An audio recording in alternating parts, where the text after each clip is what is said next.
Run,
Got audio check.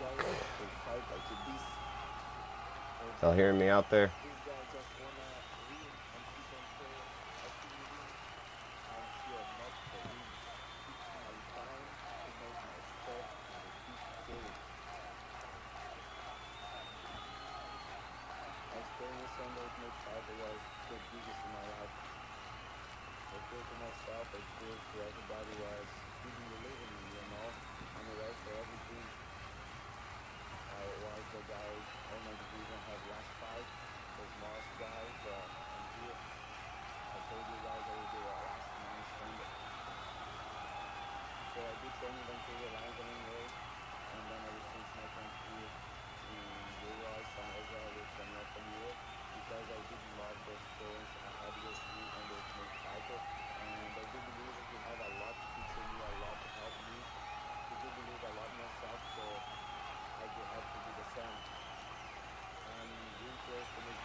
All right.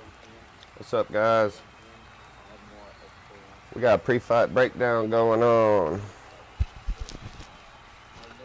Got this fight against Rodrigo Sazonando and Daniil Dencheko coming up to open up the card.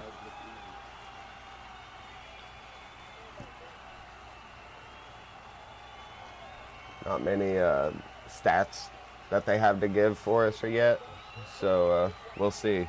We got Donchenko walking out right now. He was the one who had the blue and yellow braids in his hair last night. Hey, hop over to my card cam real quick just to make sure everything's looking okay.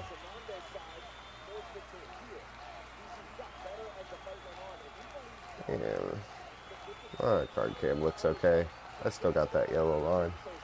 You in here, trash boat? Go through and test my seams.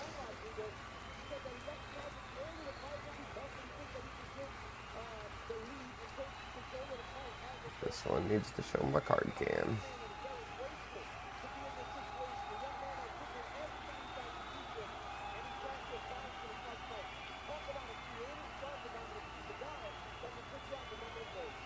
So we'll see how all this stuff works, but I did a little more work this time on it, a little more prep work, so hopefully it comes out better.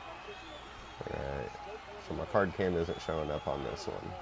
So during post-fight press conferences, I guess I'll just go to the fight. We just won't open cards if they're talking during it or something like that.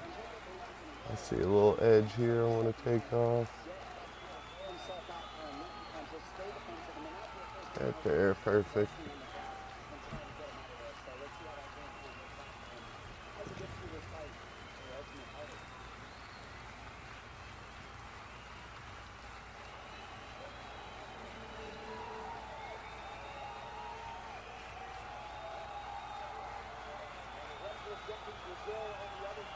All right, we got the other guy walking out now.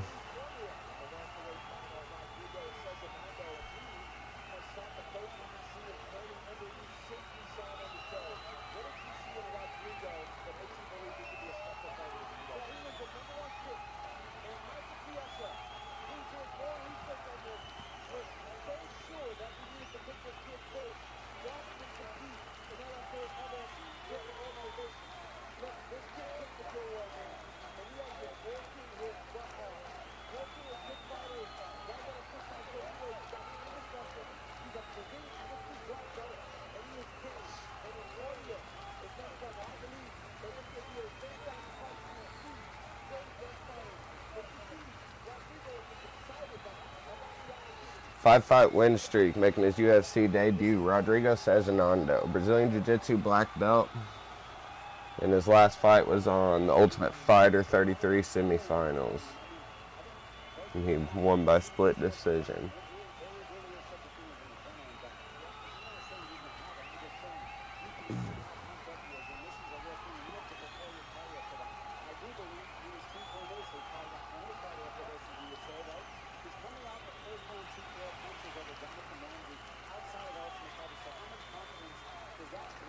pausing my other windows here real quick, getting everything just looking nice and running where it's running smooth.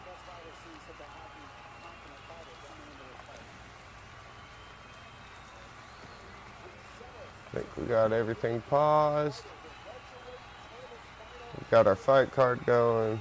All right, we've got a tail of the tape. Ooh, tail of the tape looks beautiful tonight. 9-1 versus 12-2. 2 inches taller for Donchenko, but all the stats pretty similar. 27 for Cezinado, 24 for Donchenko. And we got Buffer. Y'all hear him?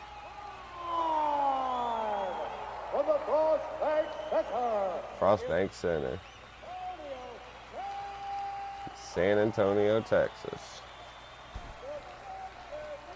I don't know what I was thinking. I was thinking it was in Vegas for some reason. Now that I know Noche wasn't in Vegas, now that I've looked into that. You guys are going to have to ignore like this camera backing off of me here. I'm just using the basic MacBook capture, whatever it's called, where it cuts out your face, and I've got a green screen behind me too, so maybe that helps, but sometimes I forget to pop it behind me. Hopefully it don't matter too much. So I want to talk about, we're not at that point yet. I mean, we can be if it happens, but the rules of the finisher giveaway. So if you're in the comments, you've got to be watching the fights with me. You need to comment winner, round, and method of victory that you think is going to win this next fight. There is a dead, like a cutoff point. Like whenever I see the finish, I'm not taking any more comments. So you need to get your thoughts in there and what you think is going to happen, so I see it beforehand and not after the fact. But this fight, it ain't going to matter with. I ain't got, their cards aren't in the pack, so there's not going to be a giveaway. Ring girl's looking pretty tonight too. Nice, cool outfits. Not as crazy as last year, but very, very neat. So the giveaway, if a fighter gets finished in the fight we're watching, then I open a pack of cards. Random pack of cards. I've got Panini Contender Series 2025 up here, Topps Chrome 2024, 2025, and UFC Don Russ 2022 debut at the moment. But we're going to be getting more. What we'll do, ooh, nice shots. Fight started about 30 seconds in, by the way. But what we're going to do is if a fighter gets finished, I'm going to open a pack of cards. If the person who gets finished gets pulled in the card, I got to give that card away to the chat. So it don't matter if it's all the way down, numbered card, everything. Crazy card I've wanted forever, it doesn't matter. If that person gets finished in the fight, then I have to give that card away. So, like I said, it's not going to matter in this fight as far as the giveaway goes. I can open a pack of cards, but, you know, these people aren't even in the roster, so you guys aren't going to win the card no matter what. But that's how we keep it exciting tonight, is when there's a finish. Ooh, nice elbow over the top. When there's a finish, we're going to open a pack of cards, and if the person who's finished is in the pack of cards that we open, we're going to give that card away to someone, whoever in the chat guessed the winner, round, and method of victory. And if there's multiple people that guessed it, they'll be entered and randomly picked, everybody who did it.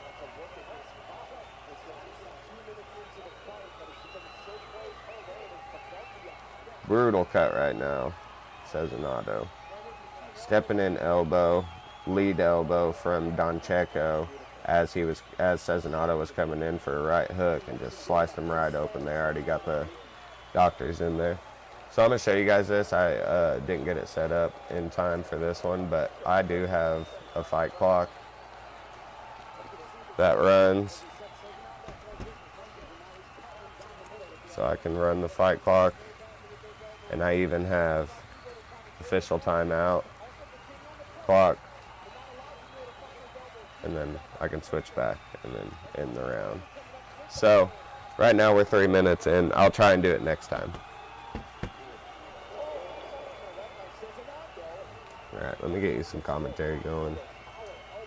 So right now, so far, Donchenko just looking like he's kind of bullying him a little bit. Stepping in elbows are nasty, both from the lead and the rear side.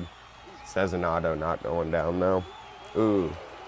Spinning back fist attempt from Cezinado, misses big. Donchenko's tearing him up with these elbows, though. That cut's bad. Is that too loud? Can you guys hear the commentary? Ooh, Donchenko really, really low and deep on the legs. He's going for a ride. Got him. Donchenko with the nice double leg with the entry was really good. Got super low.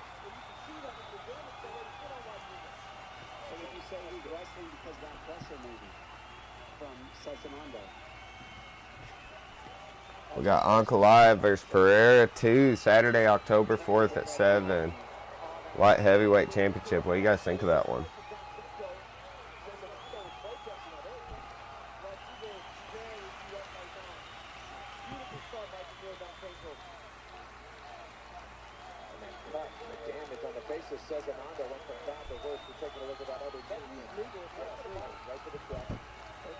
Alright, Cezinado's got him up against the fence. So far, it's just been domination for the most part. Ooh. That was a legal knee. There was a questionable knee that was going on up against the... God, man, he's stepping in elbows are nasty. Cezinado with the flying knee attempt there, though. It looked like maybe a good counter for the flying knee. Oh, knee right to the cup.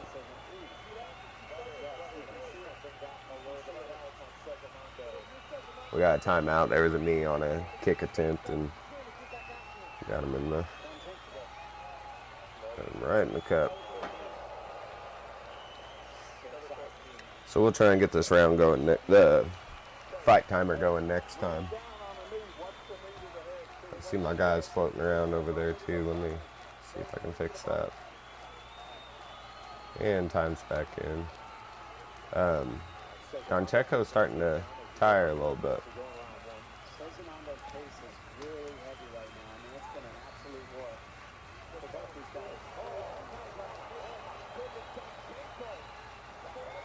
Uh-oh. Donchenko just drops Cezinado up against the fence. 30 seconds left in the round. Fight's over. He rolls over. It is over, people. We gotta finish.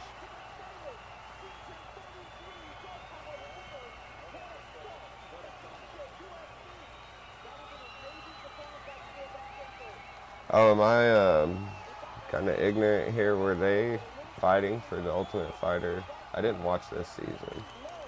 Were they fighting right there for the Ultimate Fighter? Watch, whenever I try and cut this off, it's gonna... Nope, it didn't do it. So I'm, cool. I was worried for a second. Y'all remember last time I moved this stuff around and stream went dead.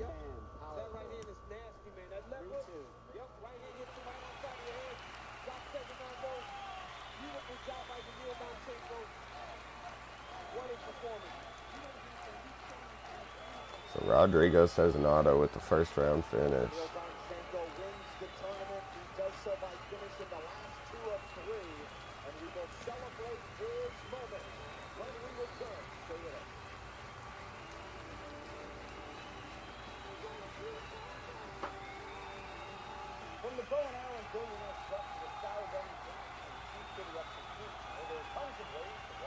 All right. So yeah, I'm gonna update my fighter names real quick.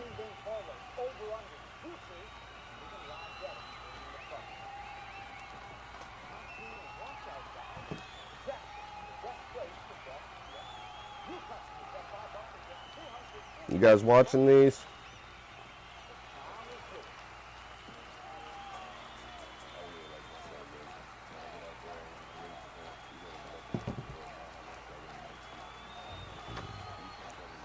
Alice Pereira, not to be confused with Ferreira's sister, who I've also been watching fight in Karate Combat, but couldn't quite remember what she looked like. And at first glance, I thought that this was her. So 19 years old. So something tells me that was like her big thing is she was one of the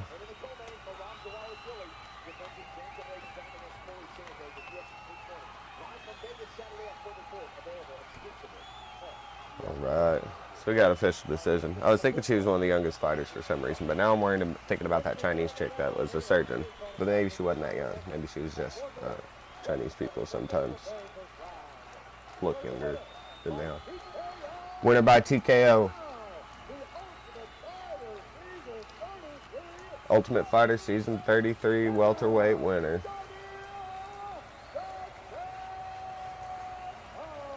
Daniil Duncheko. Wow. Last 30 seconds of round 1. Nice.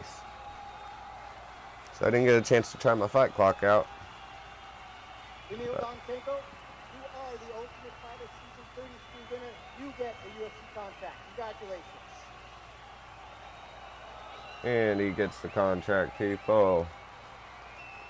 So who is Drip? I just seen the bottle of Drip, and I've noticed that Monster has not been around as much. You guys know what's going on with that? What a fantastic performance. Congratulations. You are now the Ultimate Fighter. How does that feel? I'm not surprised. He's not surprised. And guys, I'm here not for just to win the fight.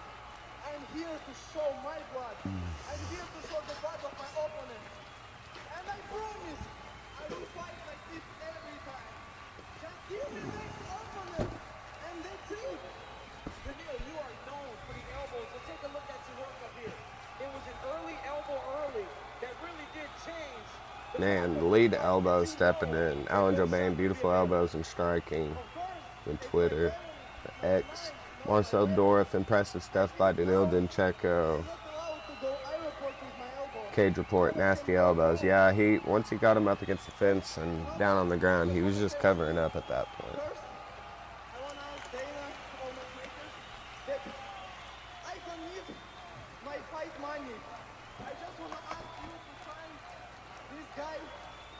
Everybody asking people to sign people lately.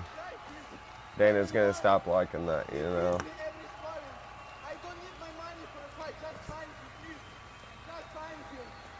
So I got a package in the other day and I'm gonna open it. Pretty sure I know what it is, not 100% sure though. We'll find out together.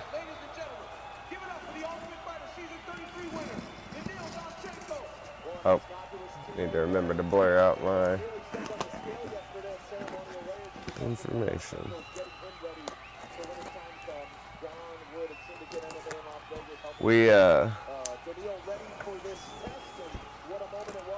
All right, Diego Lopez versus Gene Silva, 5-round main event. Rob Font and David Martinez, co-main event. So, I've seen some crazy fights, I thought. This main card don't look too crazy. I've seen some crazy fights, I thought. Silva, very much a clash of styles in this women's Bantamweight affair in Mexico, representing inside the octagon for the first time tonight. No, nothing too crazy. Alright, let's get this volume down a little bit. We got the fighter breakdowns happening for Ferreira versus Rendon, I believe it was. Rendon. The Iron Lion is where I got this from. They're from Colorado Springs. And I got, oh yeah, 5 blaster boxes of Topps Chrome 2024. Cool, so let me get these out of here real quick.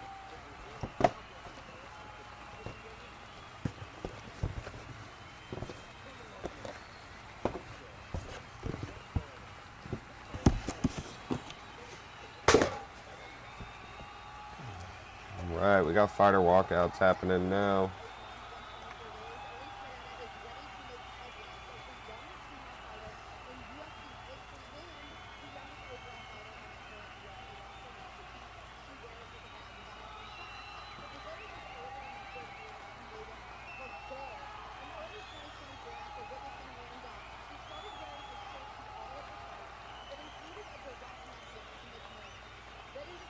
I want to copy something over real quick. I got this live streaming thing. I need to put that on this other one too. Yeah. There we go. And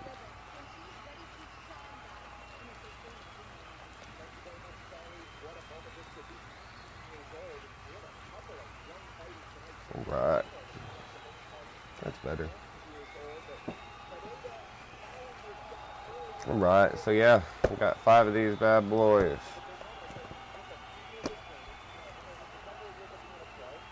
Gonna add them up here to the collection. They're gonna be one of the things that,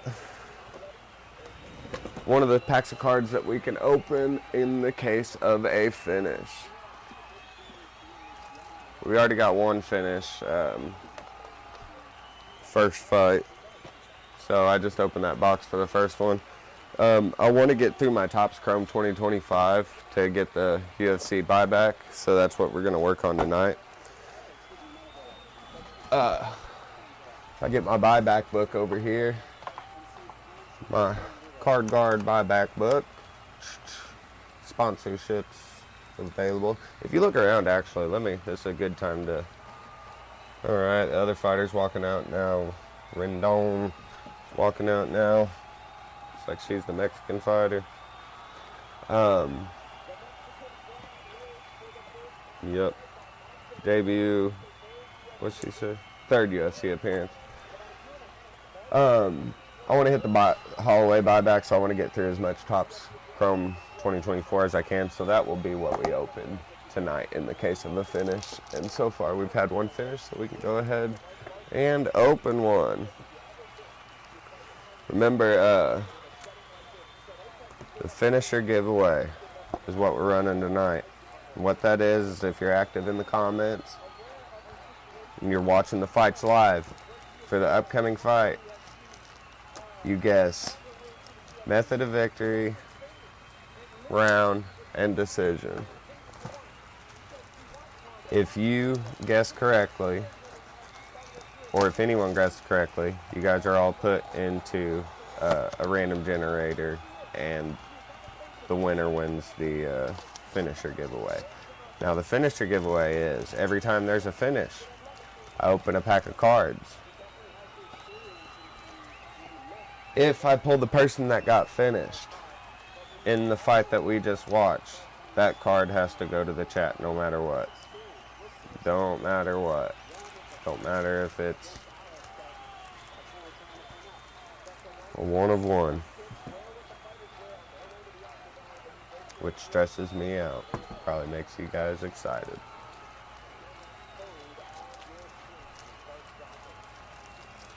Right. Got fighters in the cage now. We'll go ahead and open one pack real quick.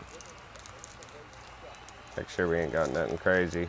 36 versus 19. That's the biggest difference in this one. At least Ferreira with the 3-inch reach advantage. Youngest active UFC fighter, and she's the favorite in this one. We got Joel Alvarez, Vulcan Ozdemir, Cedricus Duves, who is fighting tonight. We got Bruce Buffer announcing them, and Manon, Fior, Allen, and Ginter. So we'll get that Cedricus sleeved up. I'm going to go ahead and get my fighter intro screen going. Get my fight clock ready.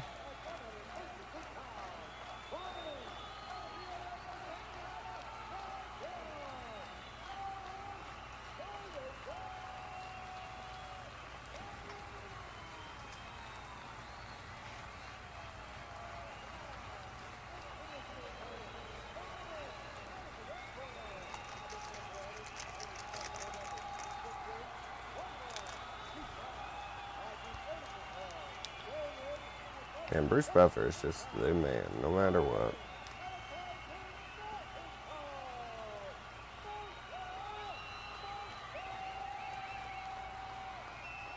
All right.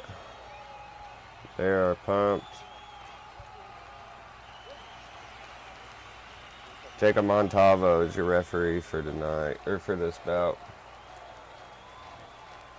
Brown girl walking around.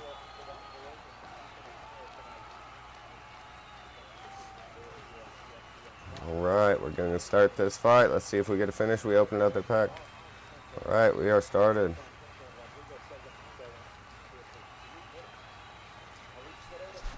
We're going to try and run our timeout timer for this one, too, if there's any eye pokes or anything like that, illegal shots. Woo! At least Ferreira fighting on the outside, looking to circle away from the power side. Just looking to sit back on that straight. Just fighting at a really far distance. Just not going to let her get close at all. Going to poke at her from the outside, looks like. Rendon trying to close the distance.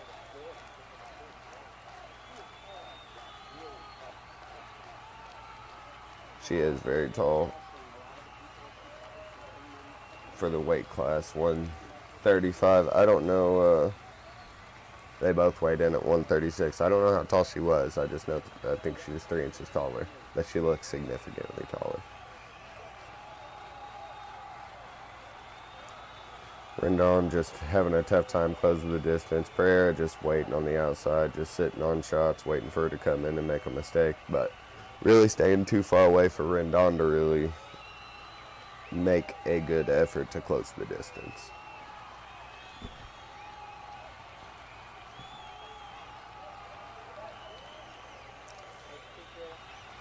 Kick from Rendon, but Ferreira laying an overhand over the top.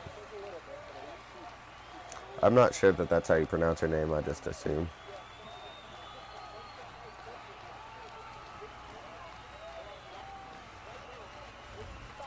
She's looking for an uppercut while she's coming in. That's her big shot she's looking for.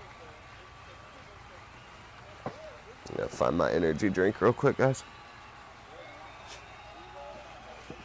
She's just fighting on the outside right now, staying safe.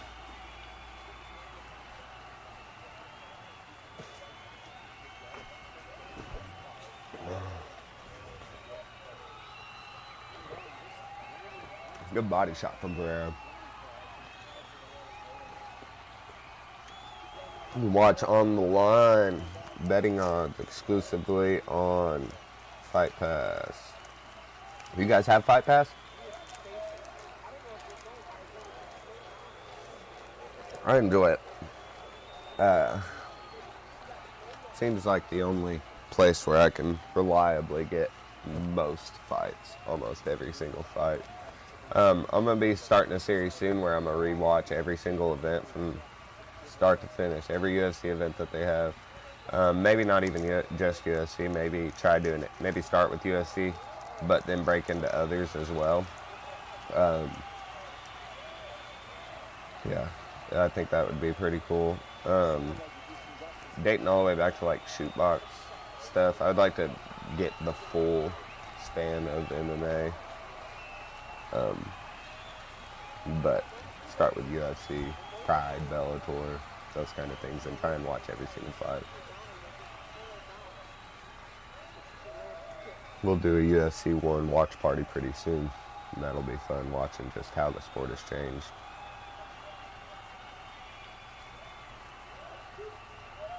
So my fight clock's going good. Still linking up good.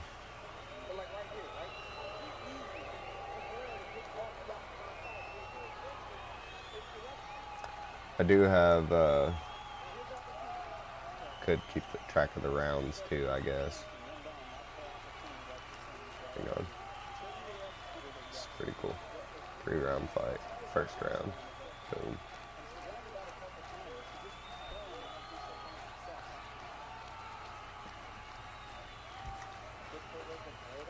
Oh, it's not a welterweight bout though. See, there's just so much shit I gotta change between every fight.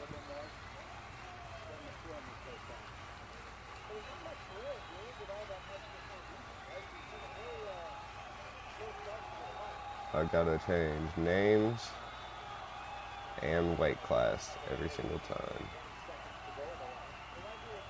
So this is Bantamweight.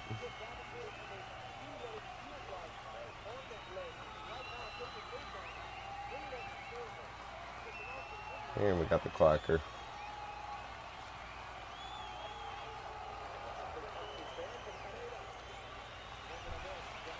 And round 2 is coming up.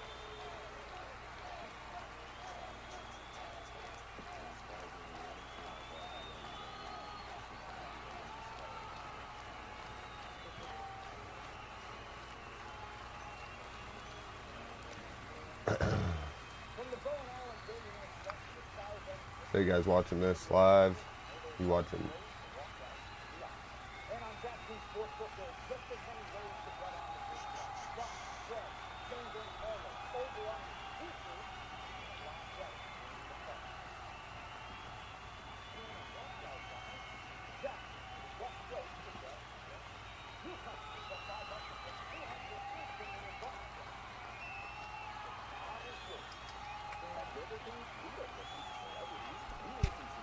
Right.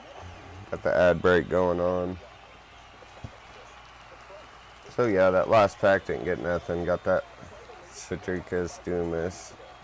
Did you guys see him posting about his bank account where he's had to pay legal fees and everything for whatever it was that he has gotten in trouble for?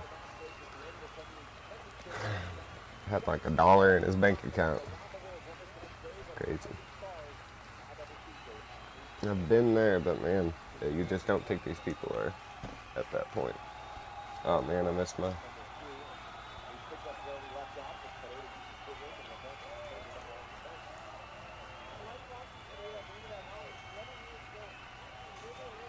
Thank you.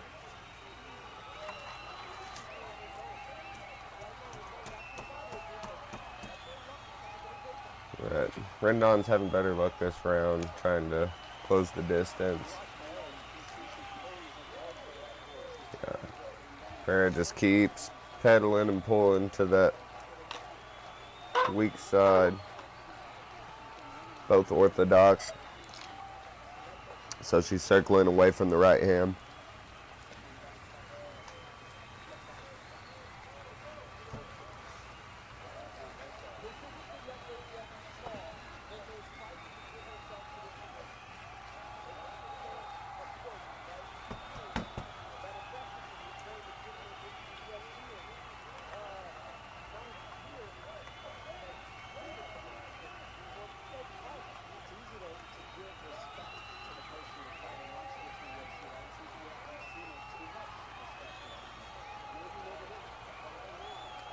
Right, Ferreira's still just sticking on the outside here, just fighting. Rendon can't really get in on her at all. She's just fighting way too far away and making her miss every single time.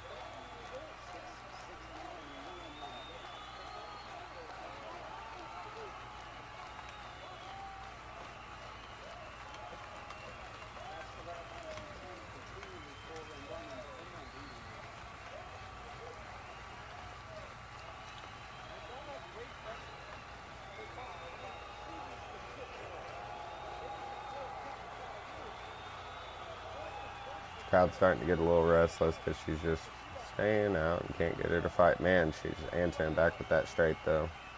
Rendon was looking for it, though, and waiting for it for a right hand over the top.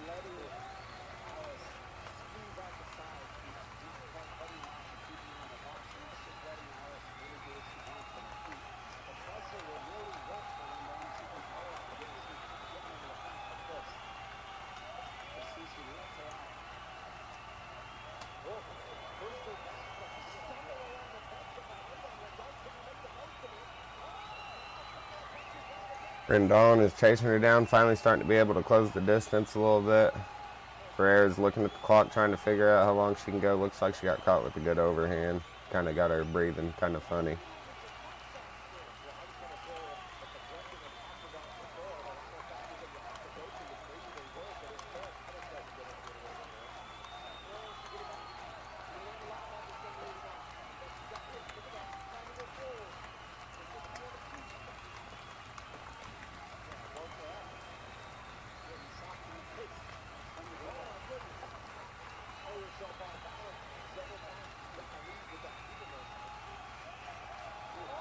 Uh-oh.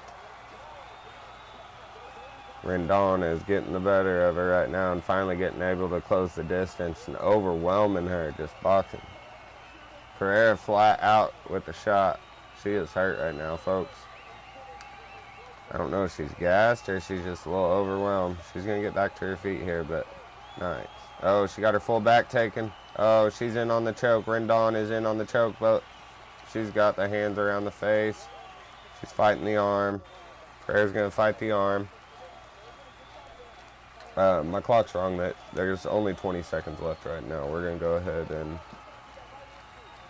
close that.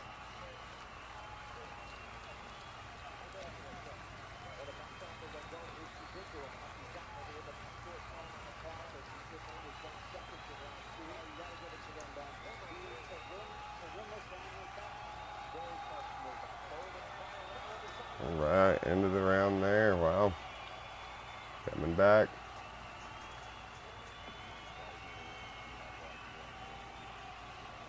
Wow, so I'd say we're 1-1. Pretty uneventful first round, and got the better of her second round.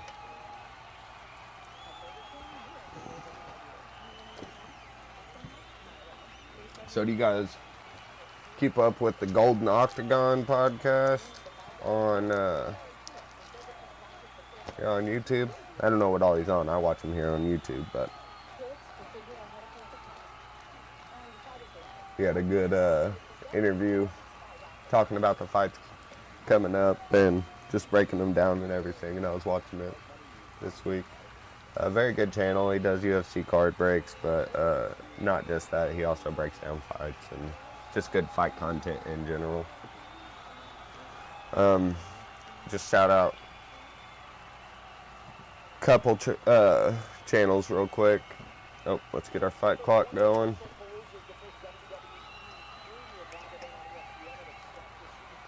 Get our fight clock ready. All right. So we are in round 3. Crazy. Yeah, I want to shout out Golden Octagon podcast, UFC Breaks, Glenn, of course. Box Alarm Trading. I don't know if you guys watch that one. I like that a lot. He's got some content that it's kind of rare, I think. Like breaking news, I would say. Like, did you see the, oh man, big right hand from Ferreira coming in. She looks like she's putting the pressure on now. She's really wanting to go for the takedown though and get some top control time. Which I don't know much about her top game or anything like that, but I mean, she defended that choke well, but she got her back taken pretty quickly once they hit the ground last time. Box Alarm Trading had some people on there the other day. I don't know. Can't remember what their channel was. I wish I could shout them out, but they're making their own custom UFC cards and sending them off to fighters and getting on card autos and getting stuff verified and everything and making their own cards. And I kind of thought that would be cool. Maybe for some of the giveaways I can make some one-on-one cards for you guys. Put my graphic design skills to the test.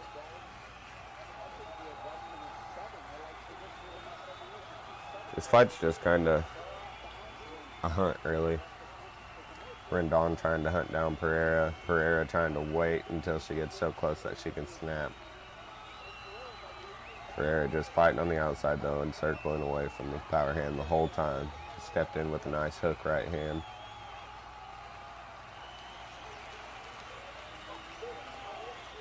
She just can't get close. She's backpedaling the whole time. Ooh.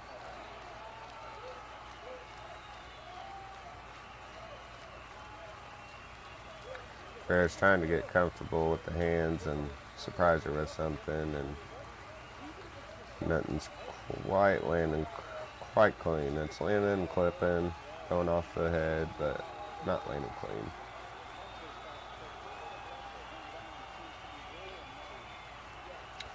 So we're on round 3. Last 2 minutes here. We need a finish. We ain't gonna open no cards. Strike count so far, round 1, Ferreira 14, Rendon 11. Ferreira round 2, 10, 36 Rendon, so big round for her there. And then third round so far, 6 for Ferreira, 10 for Rendon.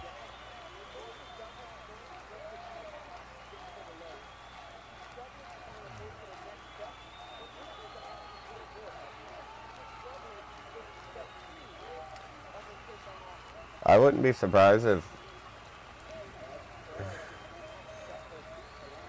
Rendon last 5 takedown attempts have failed, all in round 1.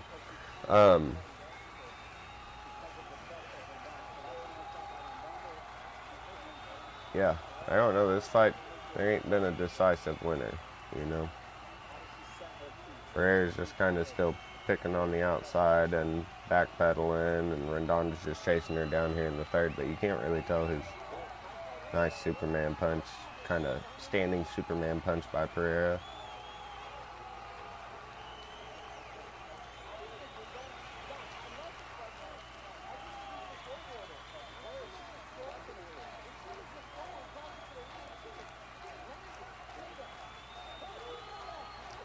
Running out of time here, guys. Rendon dove in on the legs here. She's attacking the single leg. Got her up against the fence, though. I think the mission there was to close the distance, and I think she at least did that. Up against the fence, right by the Toyo tire sign. And Ferreira's out. Well.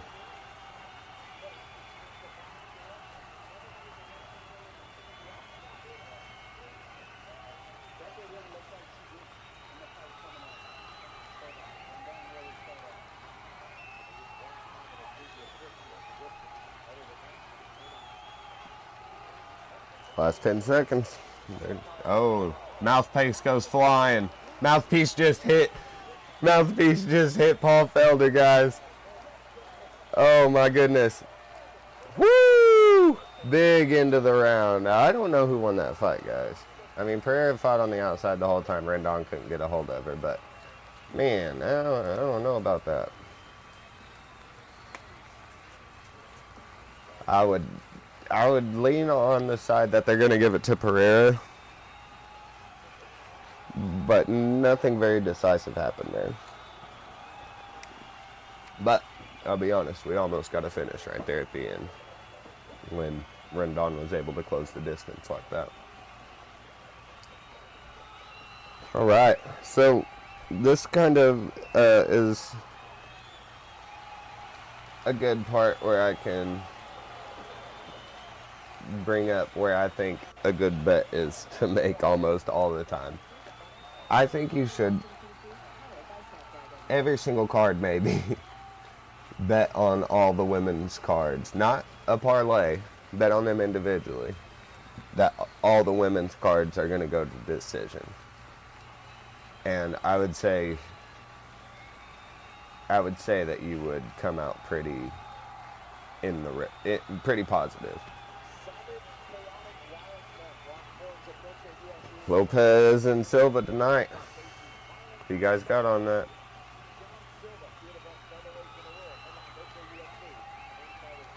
San Antonio is popping right now.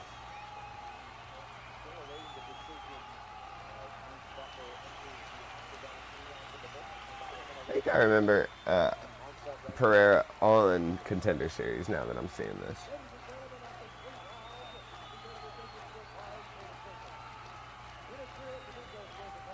Split decision. 29-28 Ferreira. 29-28 Rendon. 30-27 Ferreira. Oh, Rendon got a 30-20.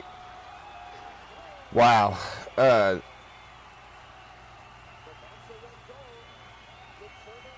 30-27 though. Rendon. I could see him giving her the second and third round, but I don't know that. The first round, she just didn't do anything. That's crazy. All right, so let's update our Fight Center real quick.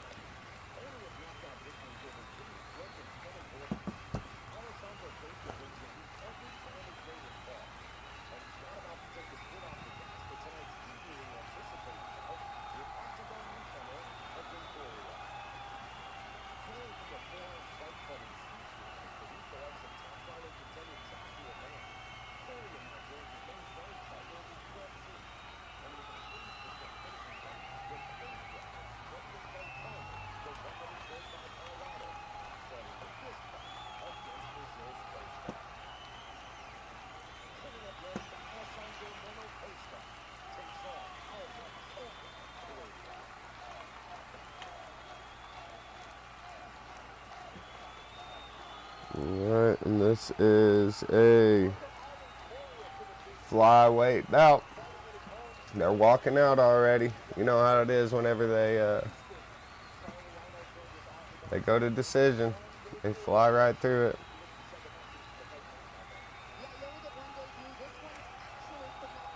So we got the little guys coming in.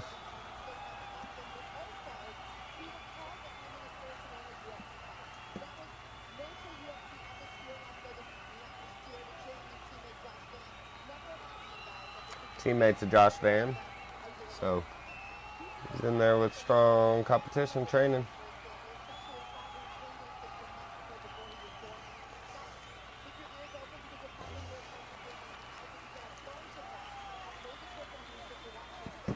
So we got a big favorite here.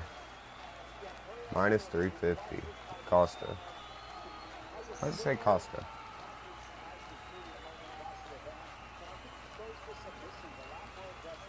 Oh, I got my fighter corners wrong.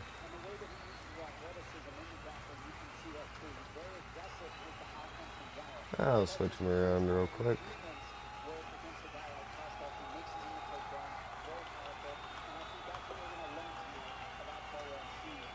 I've got most of my stuff hooked up to little buttons this time. Something happened to my stream deck, won't connect to OBS now though, so I will have to figure that out. I just got them set up to my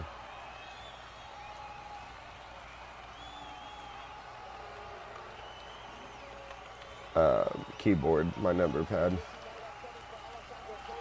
All right, Costa coming out now.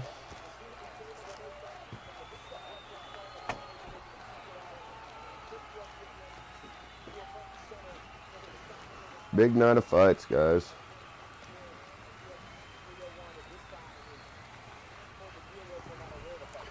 Big night of fights. I kind of thought, I was wondering if Dana was doing boxing and UFC at the same time.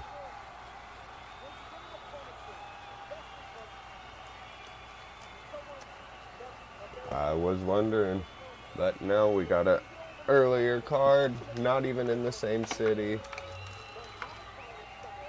And yeah.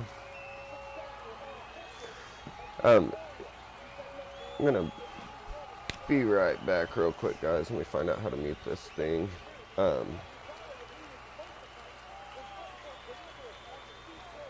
me hit my standby camera. Check, check, check. Check, check, check.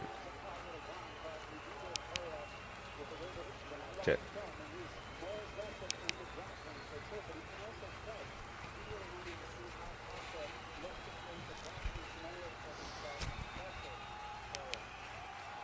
Check, check, check. Oh.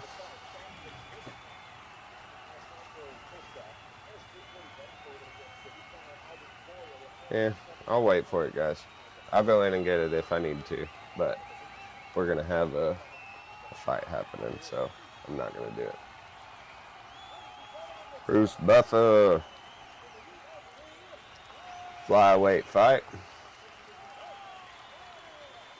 Fighting out of the blue corner. Record 10-3, 1 no contest. 5'8", 126. Fighting out of Houston, Texas. 270 underdog. We got Aldi and Coria. I believe Cobra. Coria.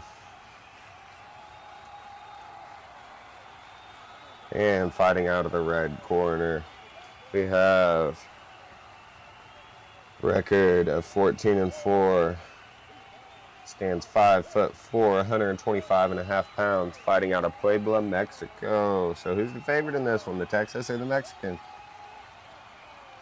He's the minus 340 favorite. Alessandro Costa. So let's get 5 minutes on the clock.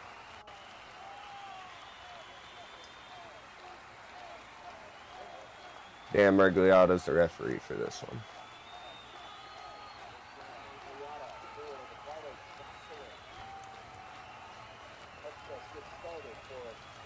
Jocelyn as the ring girl. Fighter, you ready? You ready? Let's go.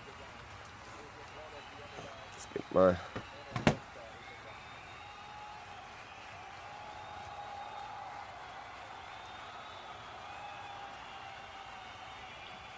So I'm watching the actual strikes and watching what the stream's showing, and it is pretty accurate. Maybe the strike count's a little bit ahead of the strike clock.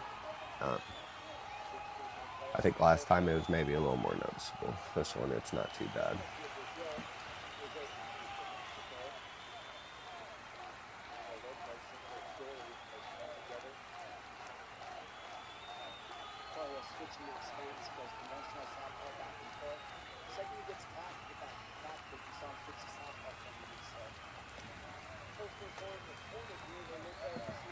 Costa's cornering Diego Lopes tonight, so must be training partners or something. Nothing too crazy going on so far. Ooh, good 1-2 coming over the top from Coria. Both fighting out of the orthodox stance. Coria looked fast there with that 1-2.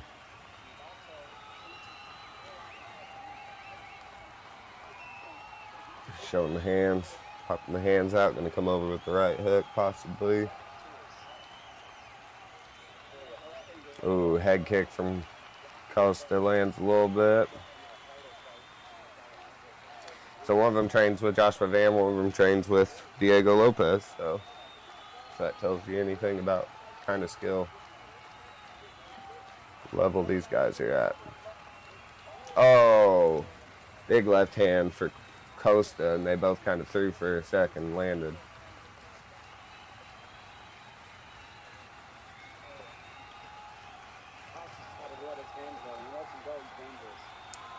Coria is just poking him with the jab, straight shots, and Coria is just trying to cut the distance and land that one heavy blow.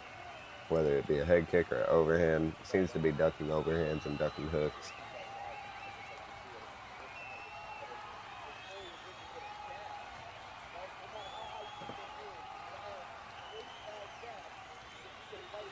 Ooh. Jab to a head kick. Head kick was a little bit too high, but barely grazed off the top of the head.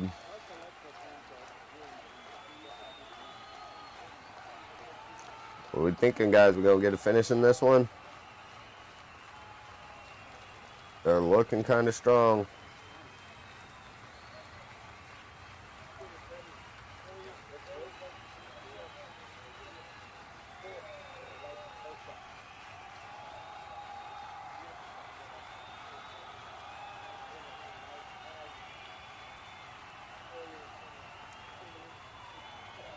Hard low kick from Coria. Good body kick answer from Costa.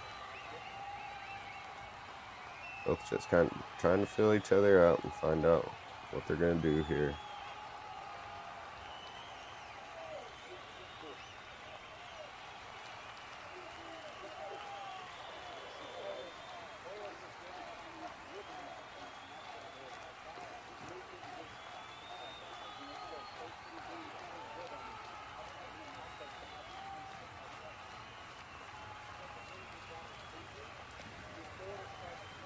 I'm gonna have my girlfriend bring my one touches out to me. Hey babe, can you bring my card stuff that's on top of the bookshelf in the room whenever you get a chance? No rush. All the plastic containers.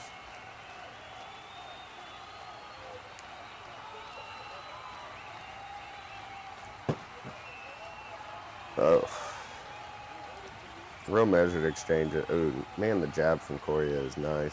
Real measured exchanges, nothing too wild, but when they get in there, they do kind of throw. Clash a little bit. Jab of Coria is just mean. Big right hand over the top from Costa. Took two to get in there, though.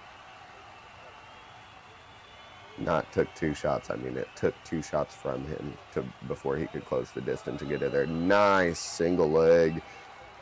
Man, Coria kept his balance, but that was a good shot attempt from very far away. Last 10 seconds.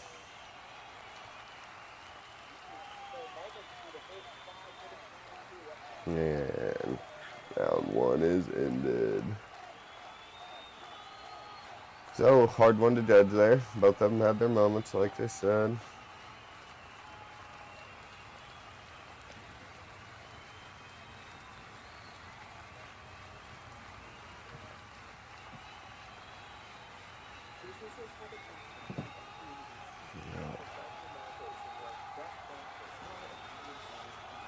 Let's take a look at the fight center here. Correa, I would say probably Correa got the better of him in that round just because the jab was landing very good. Strike counts more, strike counts more. They gave him 1 second of control time because of the shot. A little crazy.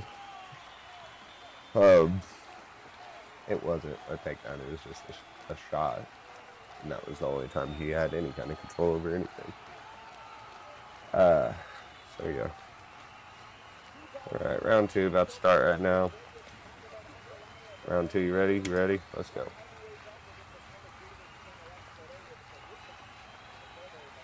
Did I miss it?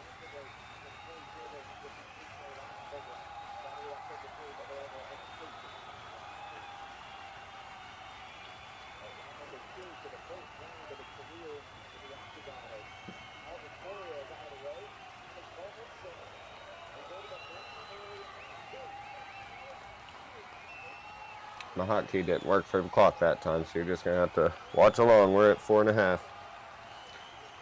Already got taken down, though. Correa is on top. Landing elbows from the full guard. Oh. Costa's no slouch on the ground, though. He's attacking arms the whole time and attacking shoulders. Keeping a closed guard, but still attacking. So he's got the closed guard, but he's almost always either threatening on a shoulder, threatening on a triangle, threatening on an omoplata. Right now it looks like he's going after the left shoulder.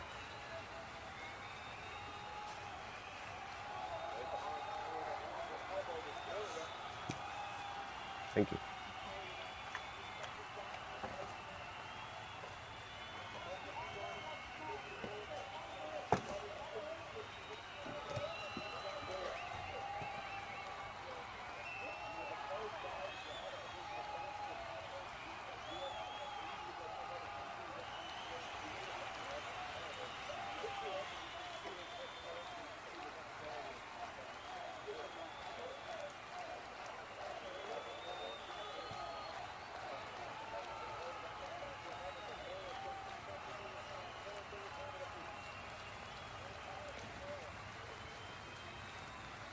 Alright guys, I got a button that's not working, trying to figure out what's going on. Correa just all over him, work his way to the back right now, up against the fence. Costa's going to take that Kimura and use it to try and turn him away and turn him into the fence. It's a strong man kind of move, and he does look like the stronger of the two, so I bet he will turn him out on this. But it's not really a threat. He's going to turn him and get a dominant position out of this. Oh, he let go of it. Nice little roll to get out of the position, and he's on the back. Wow. Costa with a nice little move there too. Oh, suplex. Suplex from Costa, and he's on the back. He's got one hook in. He's got the body triangle, people, and he is attacking. He's cranking the face. He's not under the chin, but he's cranking the face. That is painful.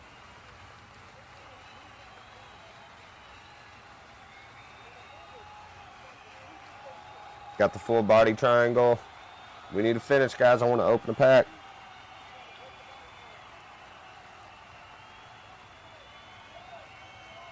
He's doing the right thing. He's leaning on the side that the body triangle's on, the lock's on. So he's putting pressure on that ankle there. And that makes it harder. Breaks the grip of the body triangle. But it is just so hard to breathe here. Costa even looks like he's breathing pretty heavy here. This is also a hard thing to hold. A hard lock to hold. Oh, he's cranking on the face. It is not a choke, but he is cranking on the face, and that is painful.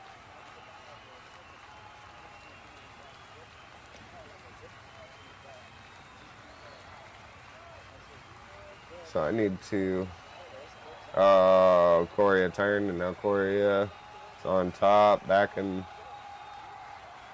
guard. I gotta set this hotkey back real quick, guys, so bear with me. Good top pressure.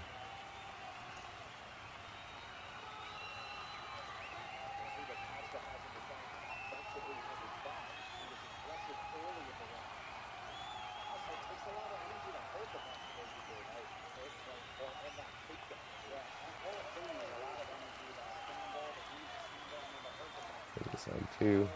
Show.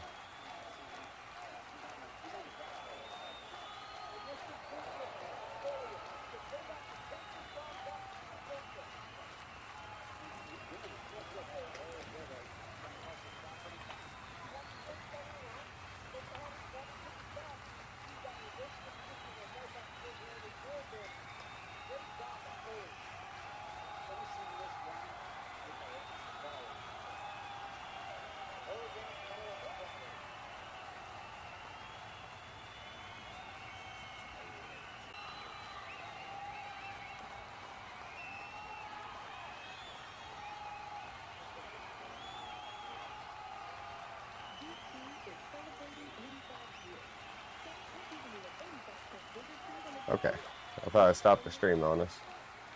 All right, so we're going into round 3.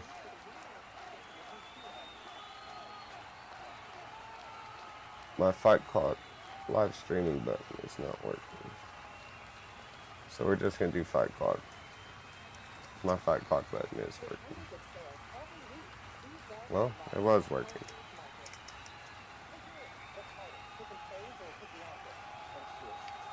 Huh. Something has happened.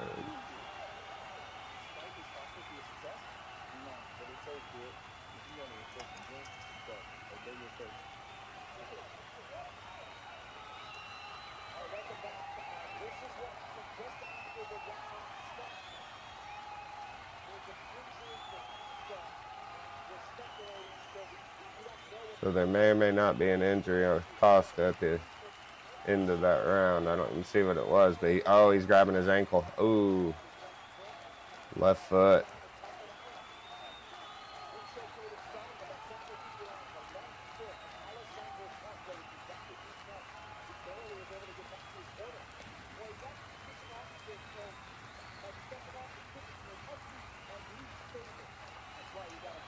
Yeah, I don't know what happened there, but my number pad stopped working.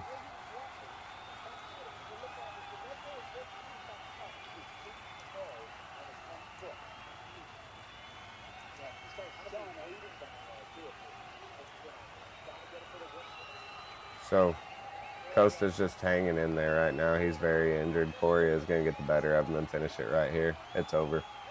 Up against the fence, it's over. We got to finish.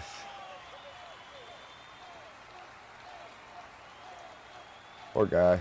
He was trying.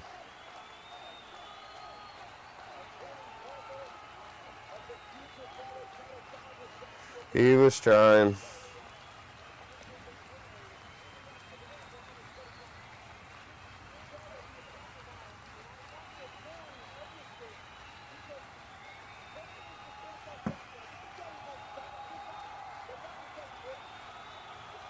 Yeah, he was hurting.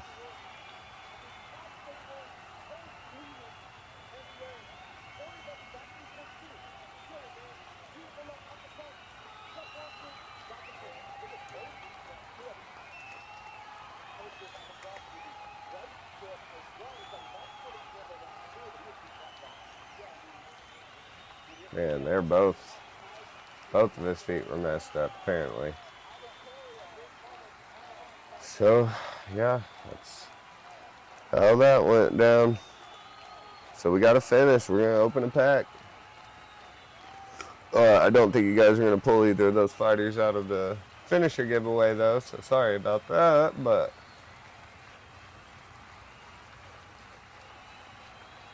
away she goes. What weight class does this fight out? Zach Reese, that middleweight? Yeah.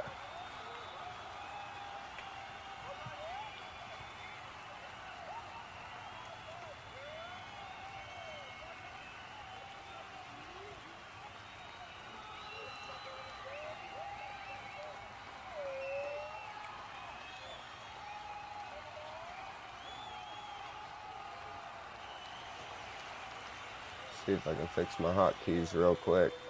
May or may not.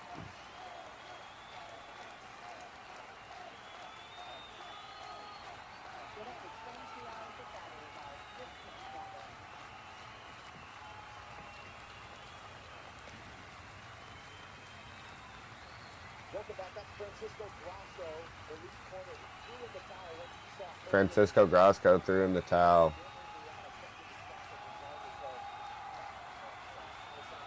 Looks like maybe a toe out of place or something like that as well.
Daddy in 8 months. He needs 50K.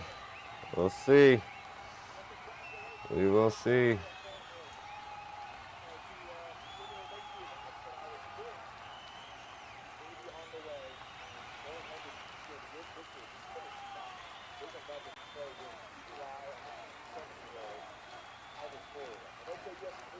All right, let's go to the card cam. Let's get another pack. Let's grab this one.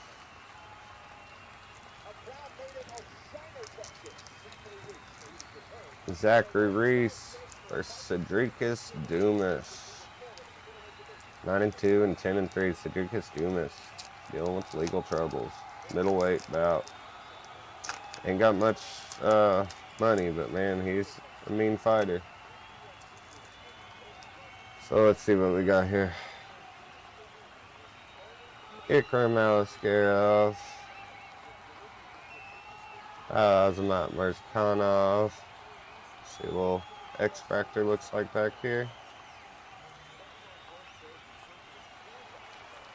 Saeed Nurmagomedov in the... I don't think that's X Factor though. I think that's Prism. Just Prism. So let's leave that one up. And Zhang Wei Li vacating her title. That's been a big thing these days, is people have been vacating their titles when they move up a weight class instead of like going for the double champ thing. Maybe that's a respectable thing. DC said he believes it's the end of the double champ era. So I don't know.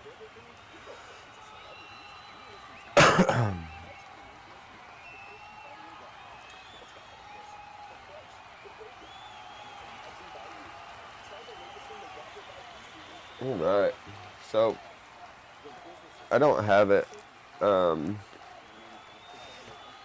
got it all marked up right now. I have a digital version as well that I can get, but I've got my checklist for the entire Tops 2025. I'm gonna have one for everyone of everything. I'm really gonna keep track of everything that I've got, and I already kind of do. Hang on, gotta take. Oh, that was my buddy Marcus. He was possibly going to come live with me today. I'm sure you guys will meet him soon. He's actually... let me share the stream with him real quick. He's actually a fighter himself.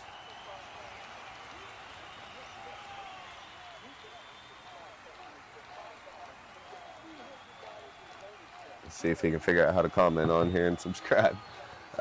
He's actually a fighter himself, and I had to go and get my cornering license in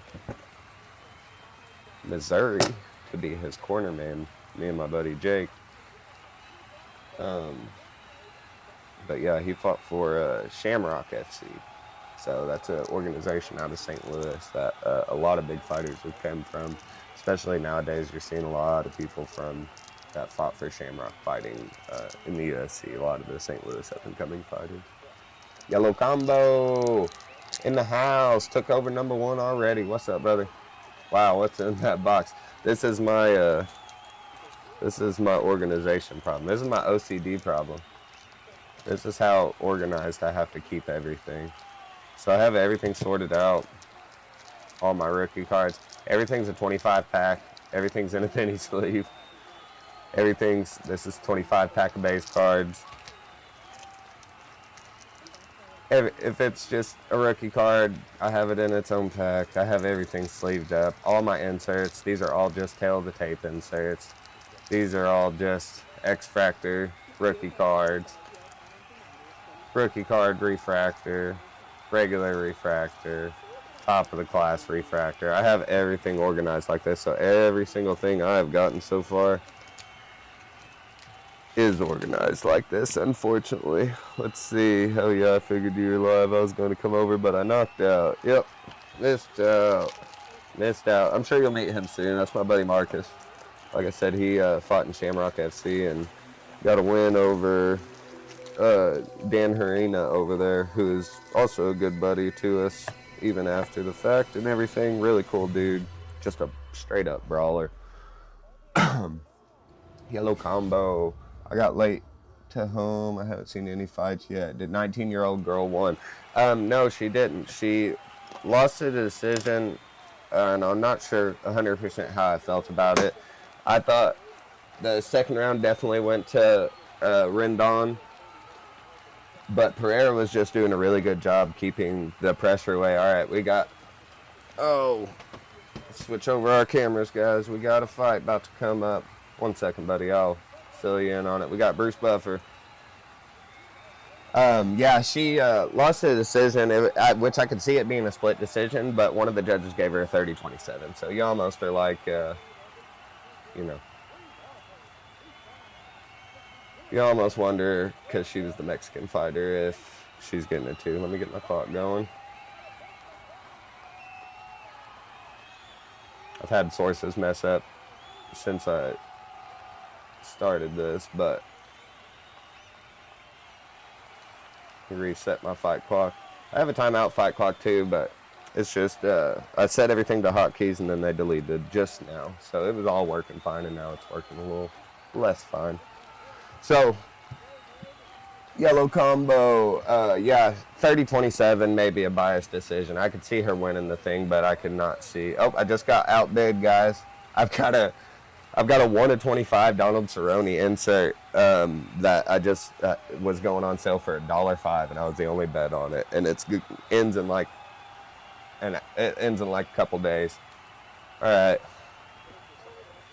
we got round 1 about to start, people. Got the ring girls. Cedricus Dumas versus Zachary Reese.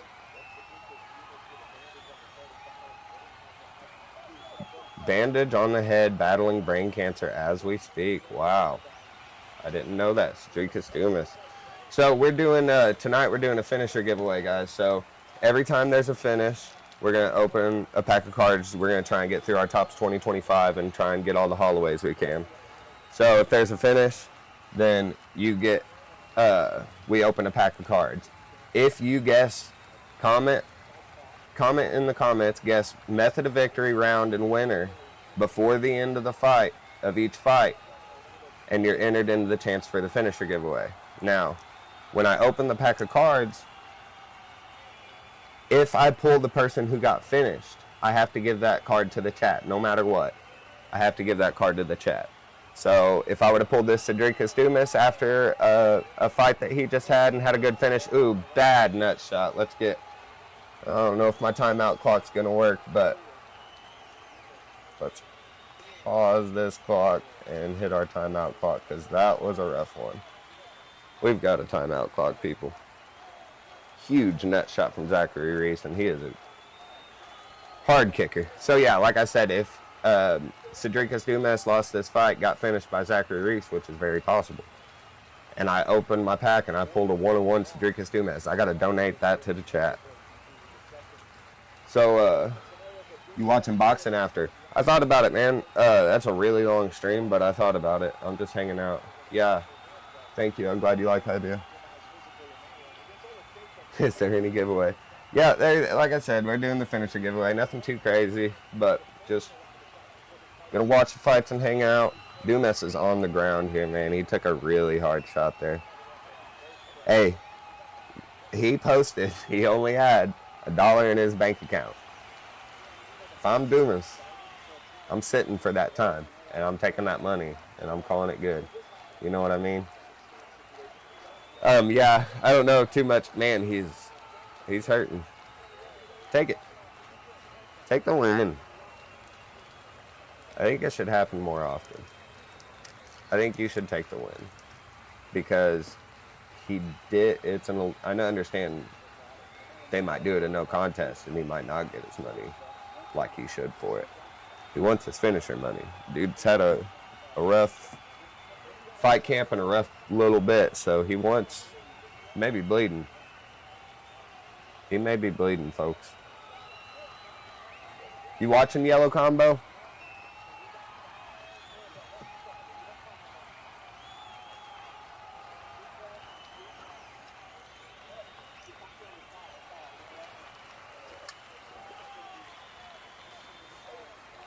Yellow Combo, thank you for sharing. Appreciate it. On break.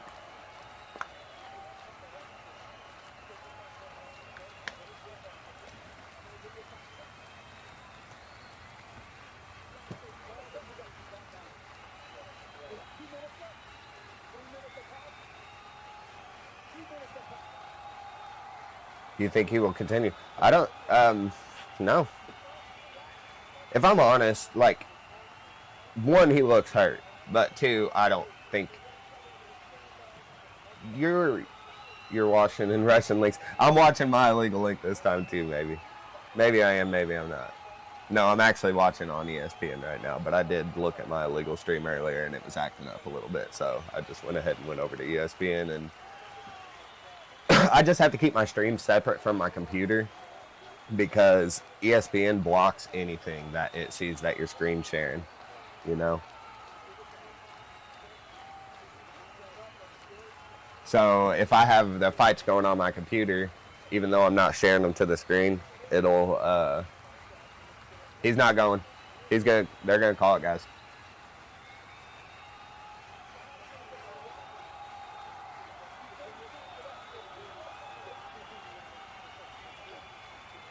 It's over. It's over, people.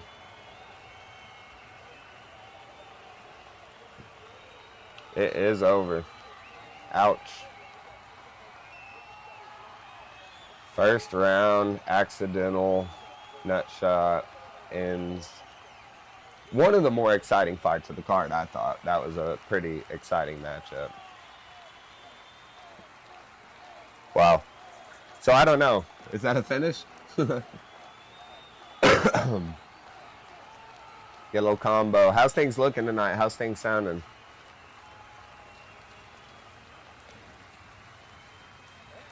He may have lost the ball. He really may have lost the ball. He really may have lost the ball. I want to say, I don't know, maybe that's a pretty crazy thing for me to say, but I want to say he had one ball anyway. I don't know what makes me think that. I don't remember exactly what it was, but I want to say he already lost the ball. But yeah, they say he's dealing with brain cancer too. That's crazy. Yeah, you don't want to take a nut shot like that. You are compromised. A lot of these people are too tough for their own good. You take a nut shot like that, it's just not do the right thing. It's just over, you know. And you may not get it's not the win. It's not like the other person's going to get a loss, I don't believe. I just believe it's going to be a no contest. But I would say they're going to take care of him. And he had $1 in his bank account. Like, he's been paying all these legal fees and everything like that. I would take what I can You took a bad nut shot. Take what you can. Get out of there. Zachary Reese mad. Man, he's just such a huge dude. He just looks like a huge dude.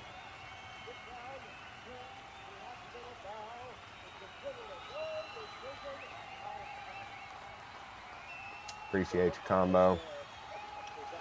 Appreciate you so much. So whenever I was going live this time, I did see options where on YouTube directly where I could add people as moderators and have people moderating in the comments. So we could look into that for sure. All right. They're going to have a little bit of a lull here, so I'm going to call that a finish, even though it wasn't a finish. So I'm going to update my Fight Center real quick, my fighter names, and then we're going to open up a pack. I want to open up a pack. Change my clock. We got Jesus Aguilar coming up next.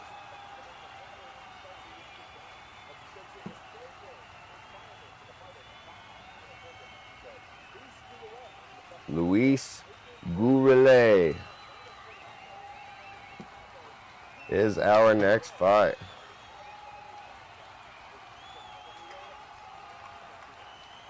How do I spell that? Gurele and Jesus Aguilar.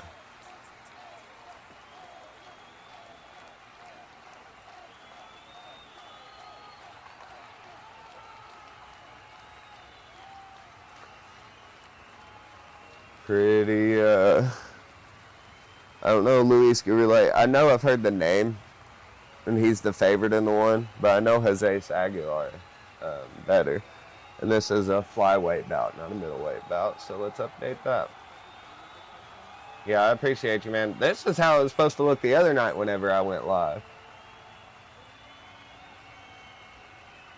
This is what it was supposed to look like the other night when I went live. Some stuff is, you see the fighters are kind of hanging down over here, but now everything is real easy to move around, so I can just go over here to my browser source and I can, stuff isn't freezing like it was freezing last time.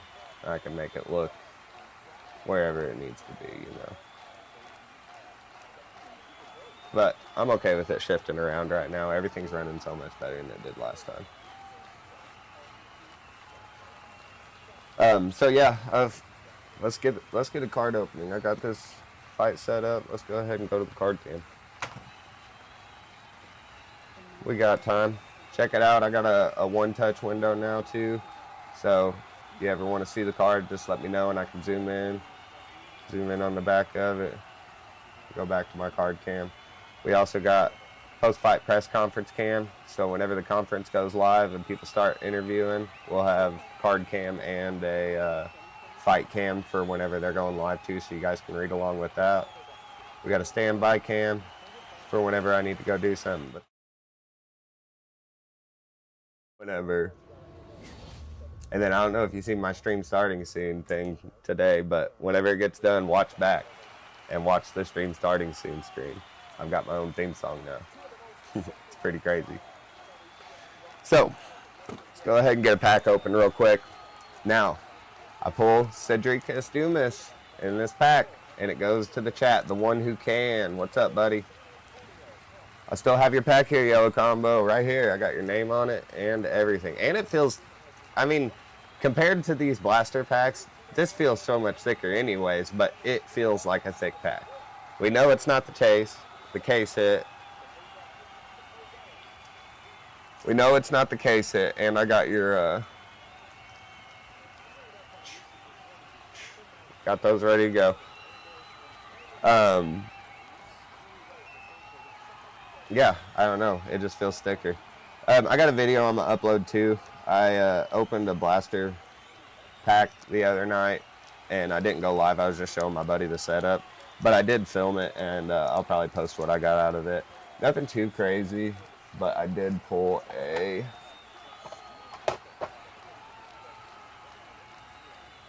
it was my first one, a blue Mario Batista to 150, 13 to 150 refractor.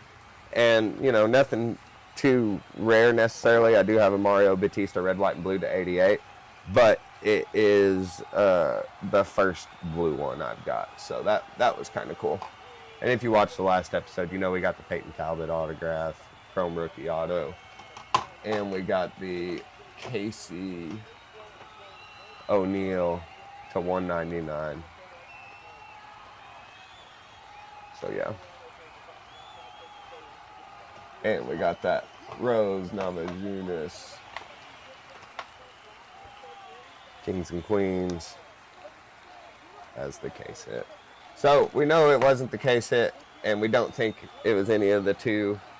No leaks? What do you mean no leaks? I'm watching live. You're gonna have to. It's gonna have to get leaked. It's gonna have to get leaked. Yeah. I need everybody to. If you know the people that won the prizes, make sure they're reaching out to me in the emails.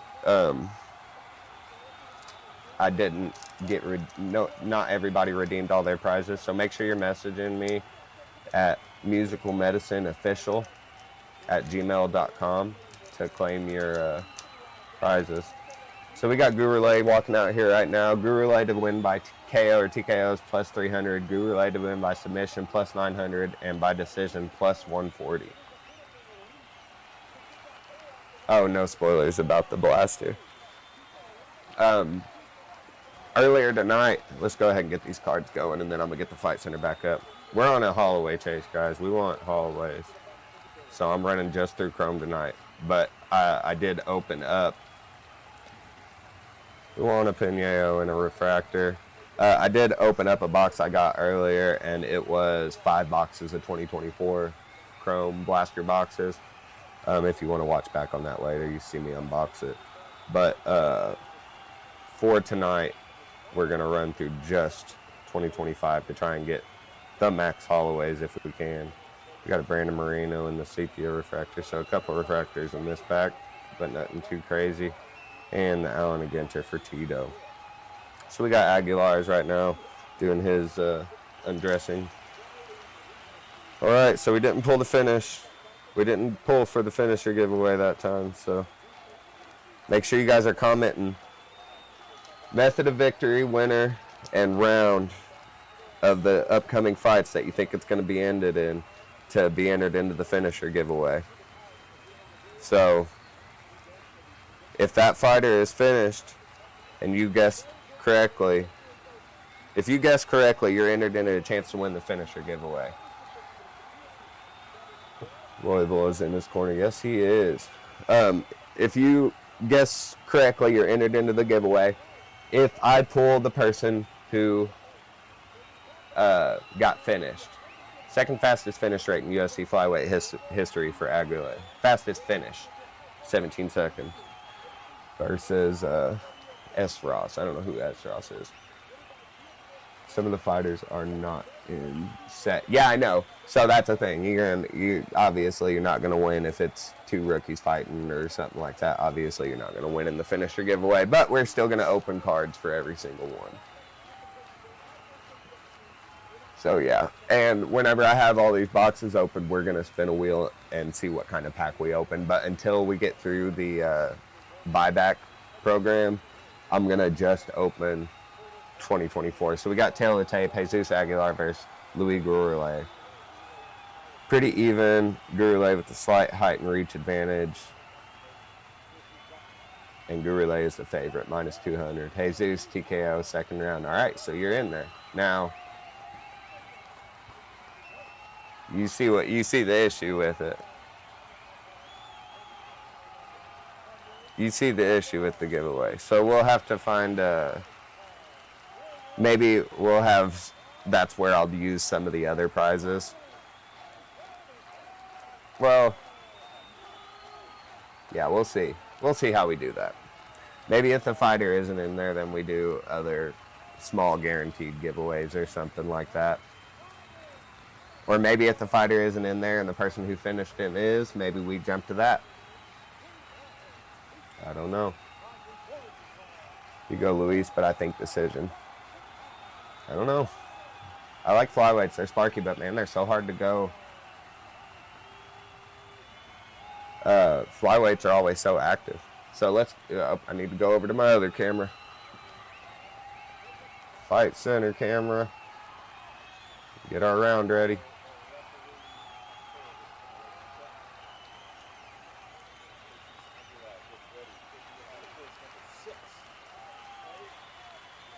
We'll see if we can hit the timeout right this time.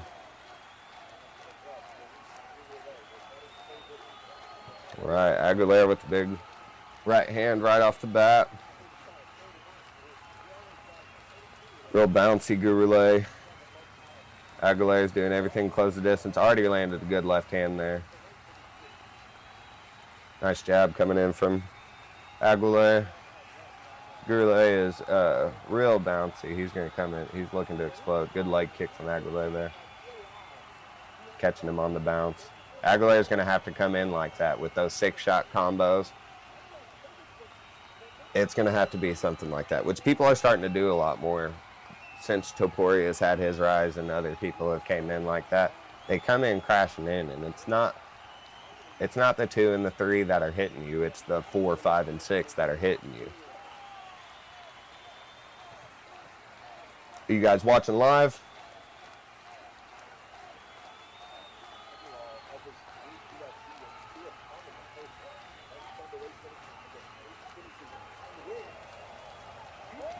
Aguilar with a big knee coming in there. Coming in, engaging the clinch, landed a big body knee there. Aguilar is just on him. Gurule hasn't really had a chance to get off yet because Aguilera is just disrupting him with jabs and then explosive, like 5, 6 punch combinations. Then the leg kick in the middle whenever it's not coming through.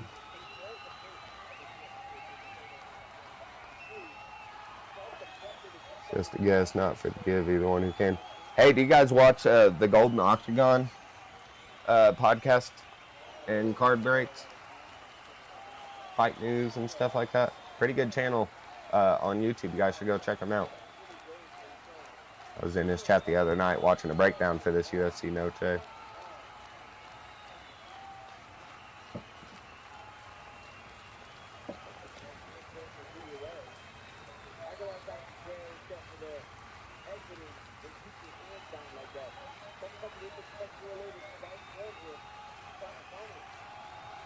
So far, Aguilera is just getting the better of this round. Gurule not really getting a chance to get off. Good low kick for Gurule there, though. Lazy, but it still landed. I'm better than him, bro. Well, that's cool. I mean, that's my goal. I mean, I would like to be the better one. I do enjoy his stuff, though.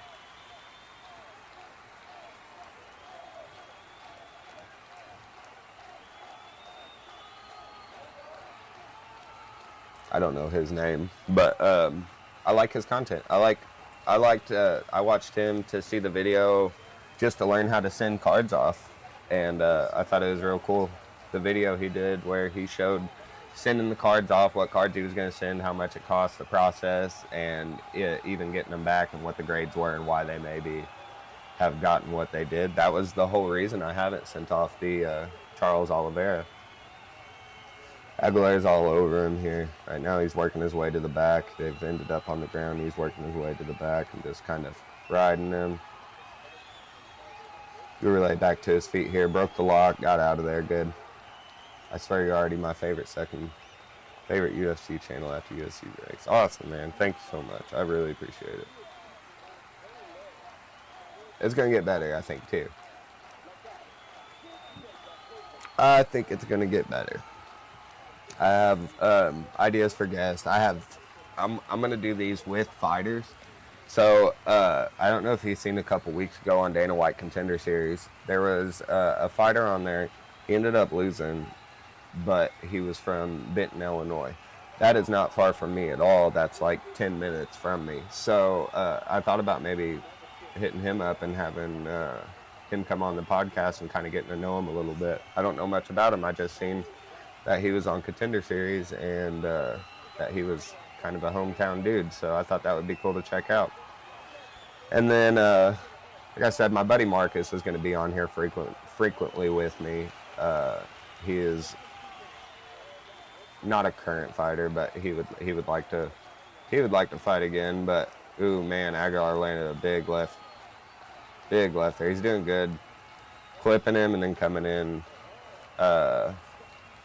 clipping him and coming in afterwards with the pressure and getting in with the clinch. Right into that round. Switch it over to round 2.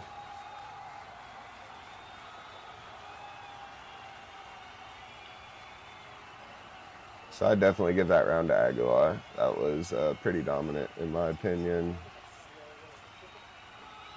Strike count doesn't quite reflect that as much, but you can see. You can't hear me clear. Is it just me? Oh, I don't know.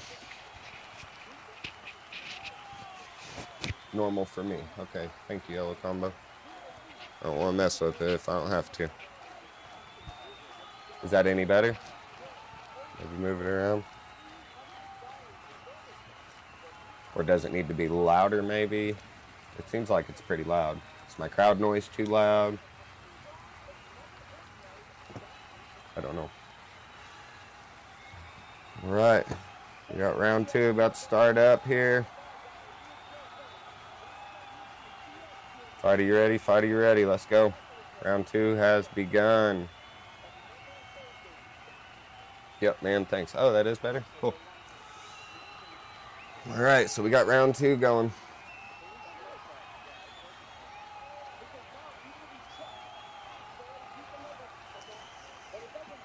Aguilar coming out doing the same thing. Threw an overhand, got a little too close, clinched him up right away, and hit him with a nice knee up the middle. Gouroulet's doing a good job keeping the elbows in. Odds have swung. Aguilar is now the favorite. Gouroulet's doing a good job keeping the elbows in whenever they do clinch up like that, so he's not really taking the knees up the middle too hard. He's breaking a lot of them, but those are going to damage your arm too as well.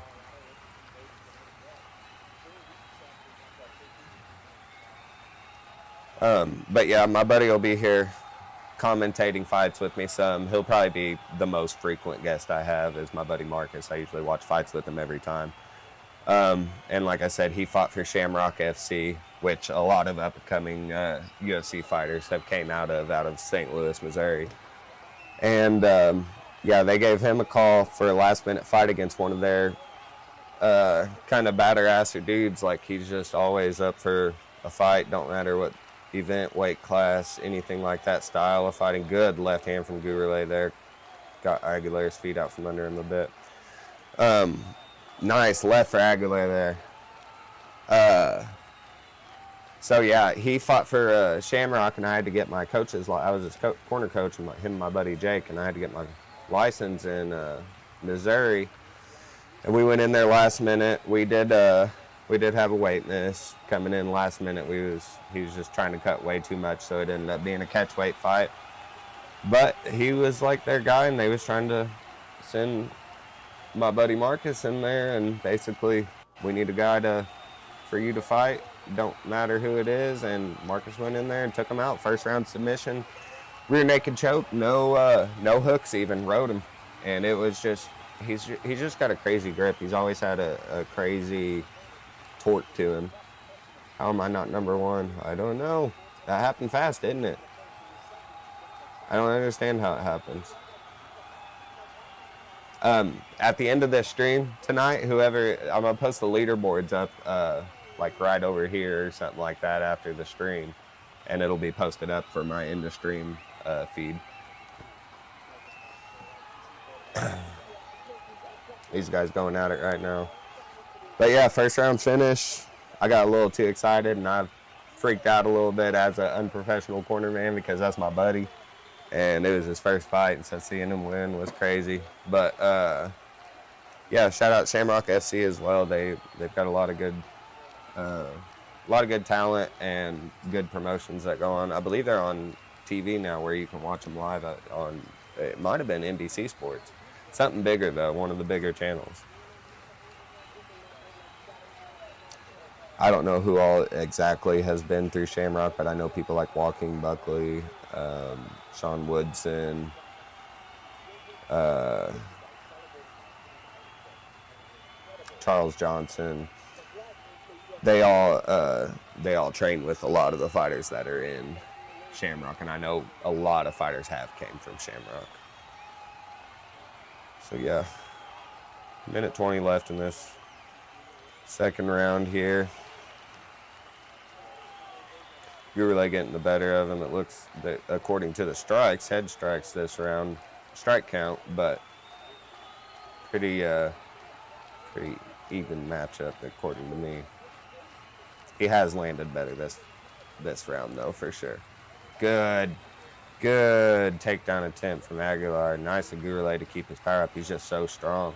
Keep his balance there. Wow, that was nuts. Woo! Gurulé with a big, I don't even know what it was there, but it connected.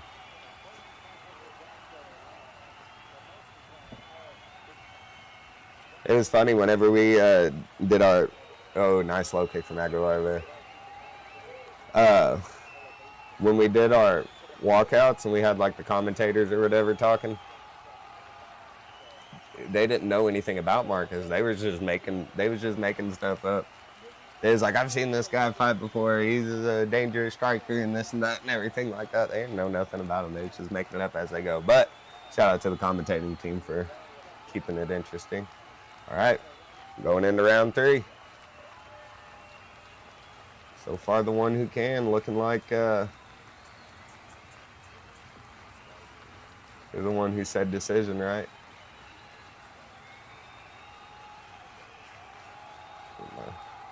Timer reset.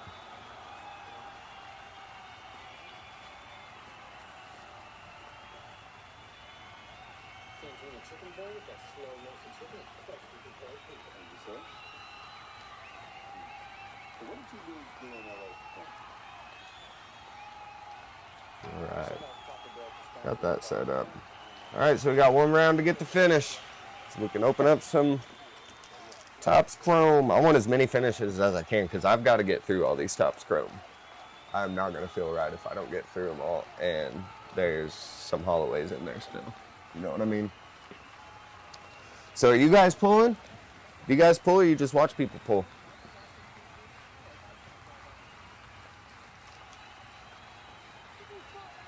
All right.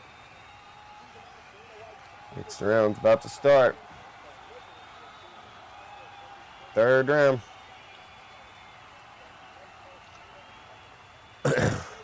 Is there anything noticeable you guys can tell about the live fight center? Like, is it spoiling it at all whenever it seems like it's a little bit ahead of my fight timer?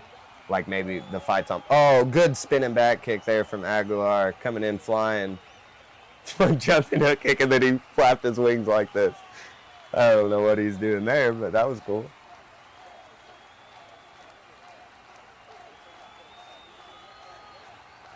I don't know what that was. You wish you could. Uh-oh, guys. Guys. Aguilar landed big. Dropped Gurulé, and now he's in on a guillotine.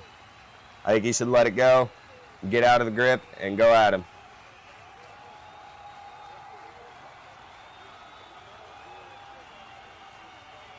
Oh, he jumped in the gi. Oh, he got slammed out of the guillotine. Wow, and now Gurulé on top with nice ground and pound. Wow, what a turnaround. You wish you can what, combo? I don't quite remember what I said. Or you wish you can open cards?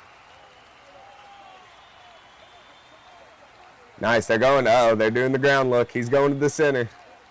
Gurulé and Aguilar are at the center, 3.5. And then he dove at a leg.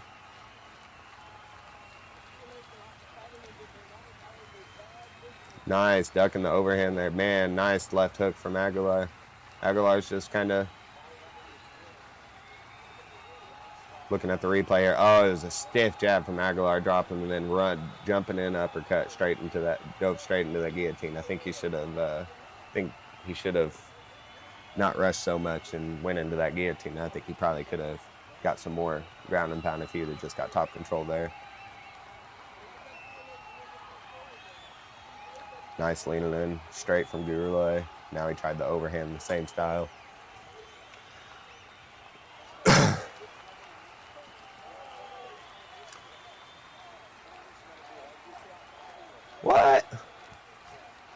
First pack in 2025, for real? Huh.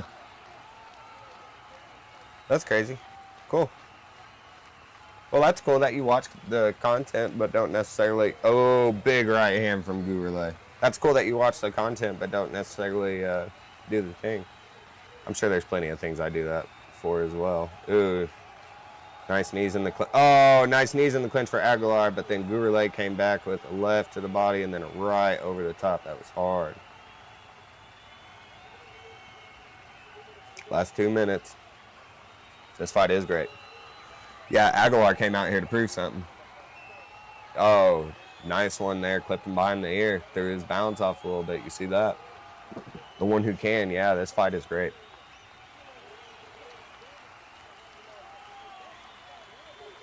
I'll get you guys' actual names down eventually, by the way.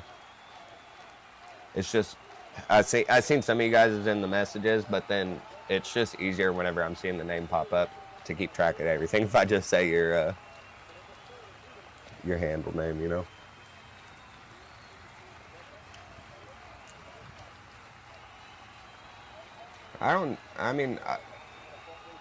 They're saying just can't afford it when, yeah.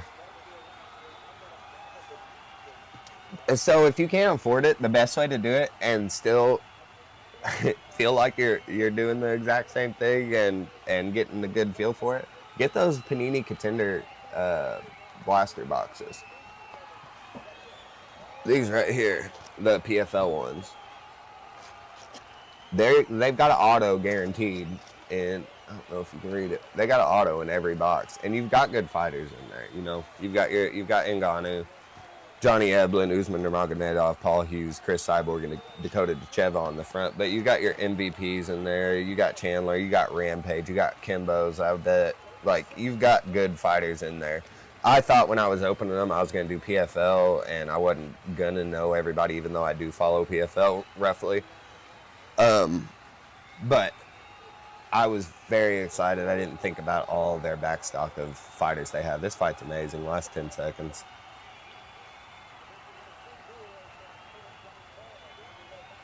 Yeah. Aguilar on the back right at the end. Spinning elbow from Gurley right at the end and a big right hand. Man, they were throwing down. Gurley had landed a lot in that last round, but I would say that is going to Aguilar. So, no finish. But yeah. The Panini Contender, you get one auto, you get 5 packs per box, and there's 8 cards per pack. So you get 40 cards and you get an auto. I got a lot of numbered cards. So it was just a fun chase, and they were only $25. So it was a little bit cheaper than the UFC ones. Not by much, but you get a guaranteed auto. You get more cards because you only get 24 cards in the Topps Chrome blaster. So yeah, I would say if you're into pulling the cards and you're into the fights enough that you like all fighters and everything like that, and you're not just UFC bound, or you're not just looking to get into the buyback program or something like that, I would say maybe grab some Panini Contender series. I've been getting them at Walmart, and I hear they have them at Target now too. I don't know as far as card stores. I don't know what you guys have around you or anything. So, what is JFC breaks? You like UFC more? Yeah, for sure. For sure, you got your stars in the UFC, but man, so much of the UFC roster now came from Bellator, which is in that pack. 30-27, 29-28. Unanimous decision. Jesus Aguilar. So yeah. Nice. What we got next? Lemos and Suarez. Let's update our fighter name.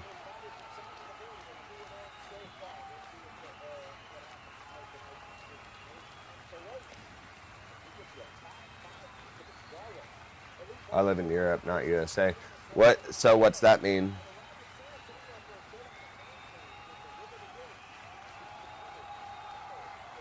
What's that mean? Do you guys not have Target or Walmart, or do they not sell PFL over there?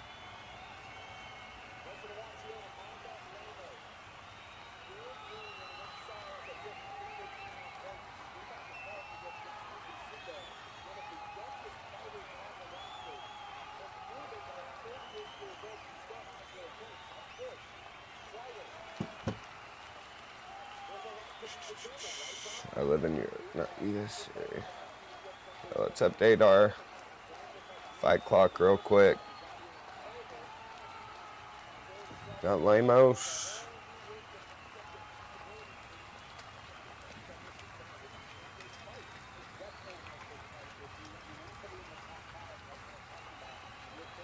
Man, did you guys watch the weigh-ins yesterday? Lemos looked sunk. Eyes were so dark.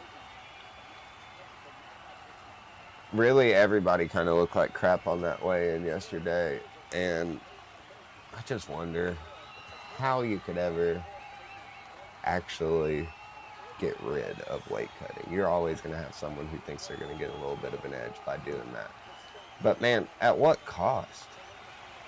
You're literally doing the worst thing for you. The worst thing you could possibly do for you right before you're going to do the whole thing you've been training for. That's just crazy to me. We did that weight cut. My buddy cut so much weight on that last day, and he just felt like shit the whole time.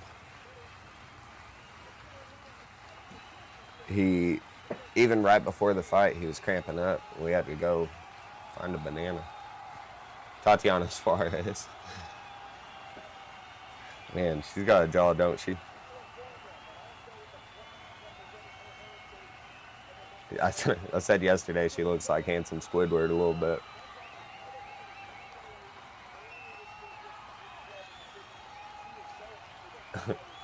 So that's Pitbull's old lady who's been having a rough time.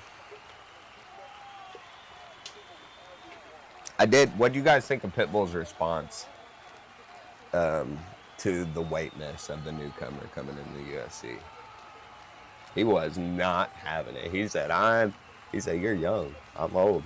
Younger, fresher. You should be able to cut weight. You shouldn't be struggling like this whenever I'm a grown man and I'm not struggling like this, you know? It's basically what the conversation boiled down to. But he wasn't having it. That dude was pleading with him. He said, look, I'm showing weakness, and I'm showing weakness here.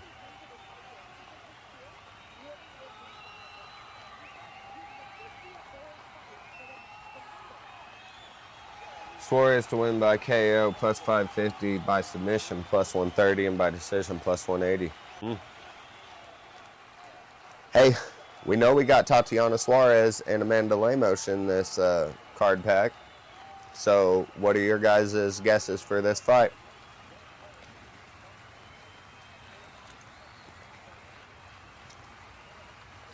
What time is it over where you're at, Combo? It's, well, I mean, you can see what time it is. It's 4 o'clock p.m. over here. We had an early tail of the tape, strawweight bout, 34-38. Lemos is 38. Height's about the same, weight's about the same, reach's about the same. Suarez, minus 410 favorite.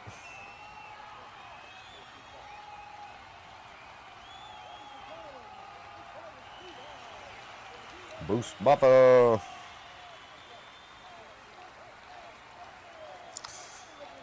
Lemos with the blonde hair. Blonde Lemos. What am I seeing different? Did she usually have like silver hair, gray hair? You got Tatiana sub in round 2. All right, we got one in. You got her getting a sub on Lemos? Dang, you got some inside knowledge?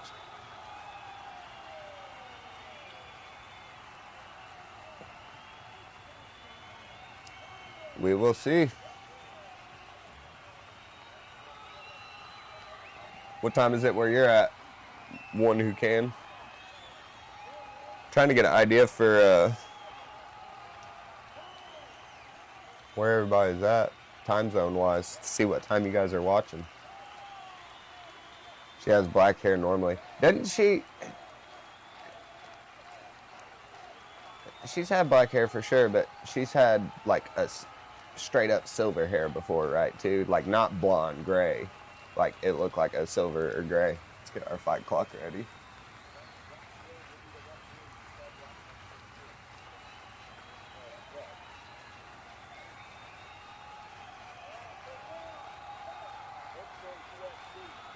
All right, first round's going. Sorry about that. A little messy. It's 23. See, we don't even use, I mean, military-wise we do it, but we don't even use a 24-hour time frame really to think about it. So it's 11 o'clock there. 11 o'clock p.m. is what I would say. That's cool. So what do you think about the time frame then? Do you have issues watching the fights whenever they're in the United States? Because that's a big, it's going to be late before the main card starts.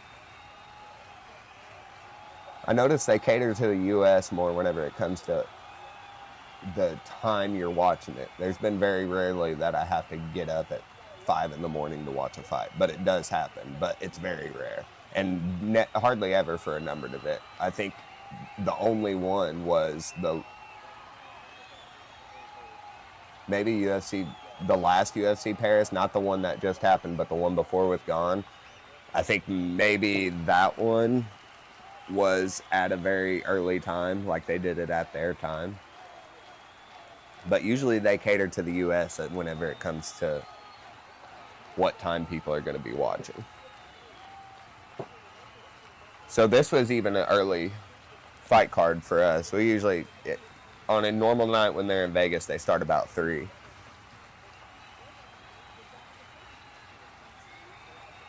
Sometimes I'm nice.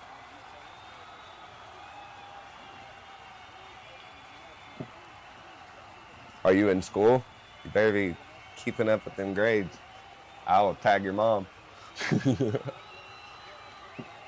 I've got kids in high school. I've got 18, one about to turn 18 at the end of this month. I've got another one going into high school, another one going into high school. Got another one in 4th grade and another one in 1st grade. So it's university. Got you.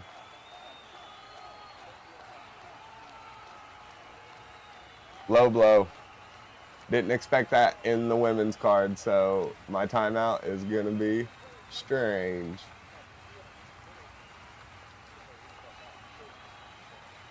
Oh, their fight clock messed up too live. Yeah, you're 24. Cool. Yeah, I'm 33. Another low blow. Lemos taking it pretty hard here.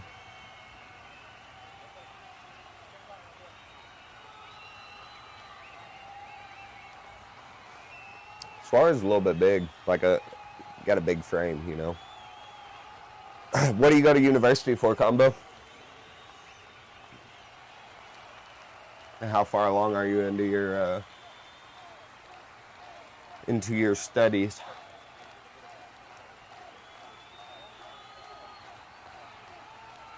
I think she's going to be fine from this one. I don't think it's going to be a fight ender or anything. I just think she took a knee right up to the... No telling how that feels, You ever been kicked in the gooch? Like someone goes to kick you in the balls, but it goes under your balls and hits you like in the jungle bridge. You ever have that happen? Like you don't get the same sickening feeling that you get when you get kicked in the balls. So maybe that's what it is. I don't know. All right, fight's going back. Let's get our timer going back.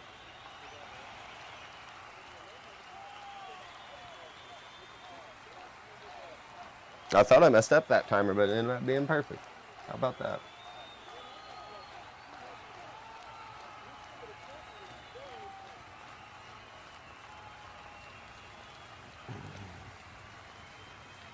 I love Lemos, almost like a Thai fighter, but almost like a karate stance. Nice stance switches from. Nice takedown for Suarez there.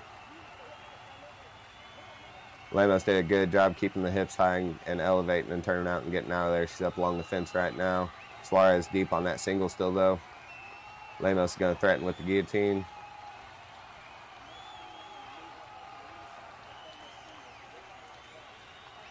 Suarez got the hands latched now.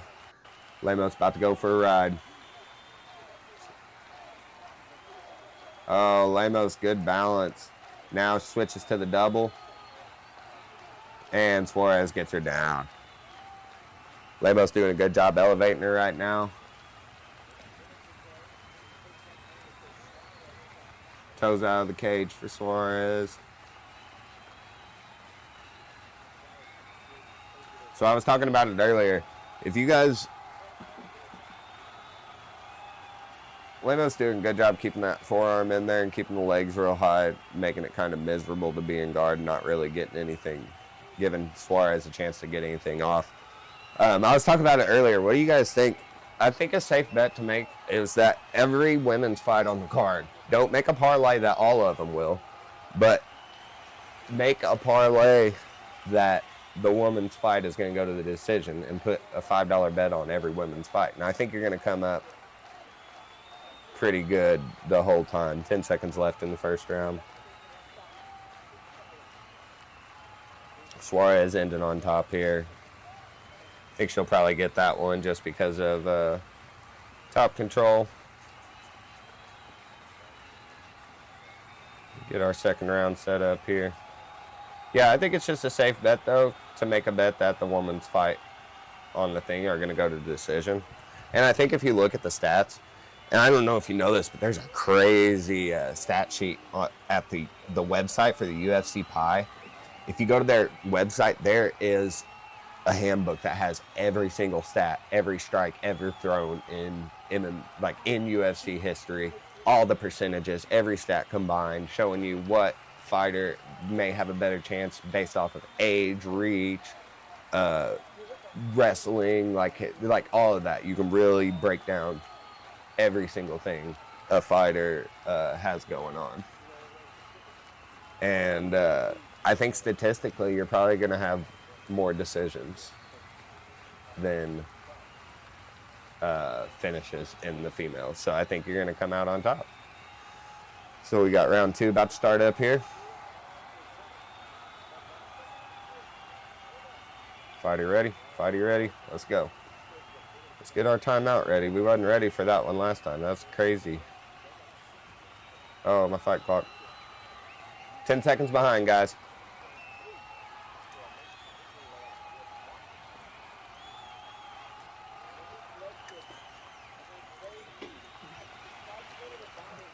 All right. So you got round 2 sub. When did you start UFC cards collection? Maybe 2 months ago. It hasn't been very long at all. This has been a very new thing. I just thought it was something that got me motivated enough to do something like this. I thought the fights is cool, the commentary's cool, which Lemos just laying a big uppercut in the clinch here. Tatiana Suarez really trying so hard to close the distance and keep the distance close. Yeah, I don't know. I thought it was just a cool thing to do during this, and it kind of gave me the motivation I needed to really do this. What I've been wanting to do for a while, which is a MMA show of sorts. The cards, like you said, or I don't know if you said it, but someone said it last chat. The cards, I'm a big fight fan. The cards just make it more exciting. Suarez with the takedown, but Lemos turned onto her, gave up her back, but she turned into her there. Got back to her feet. Tatiana Suarez has taken down all 9 UFC opponents. Good knee from behind by Suarez there. Nice. Couple knees there.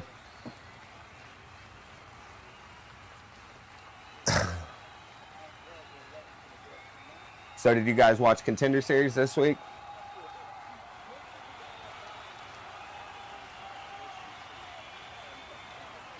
I know you guys watched it. Wonder if anybody else is in here.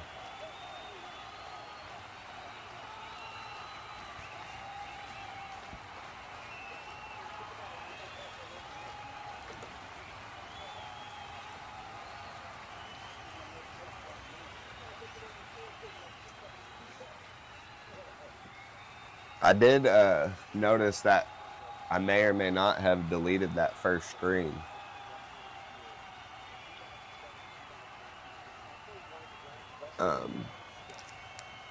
So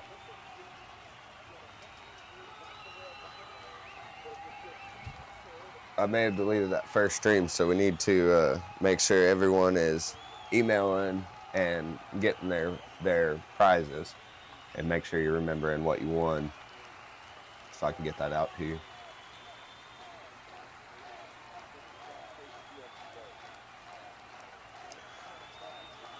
Suara is just gaining that control time right now.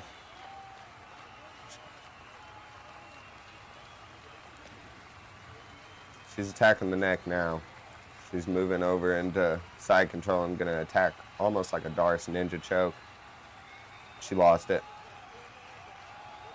Lemos 2-on-1, got back to her feet. Up against the cage.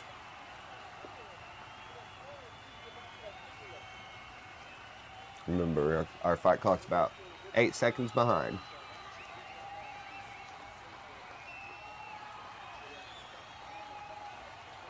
We need a finish. We need that second round sub.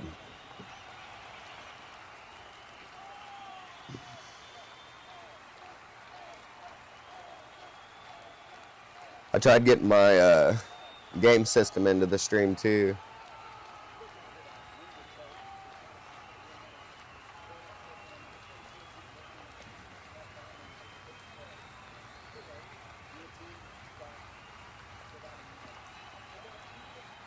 Yeah, so I can show the prizes. I know what yours is, so I got yours set out fine. I know you had the pack and the card right here. And then Moody King had the panini.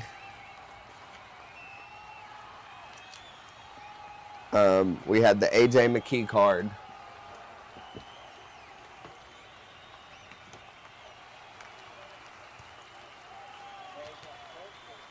Sorry, I was showing my buddy all these. Uh-oh. Lemos getting a choke from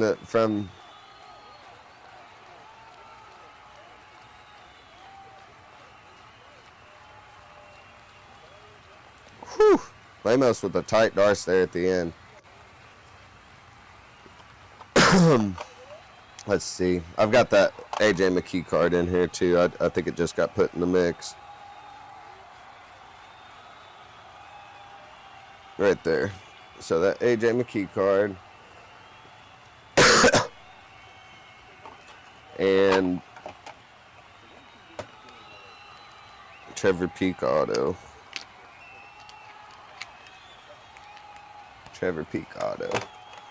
So I know we got,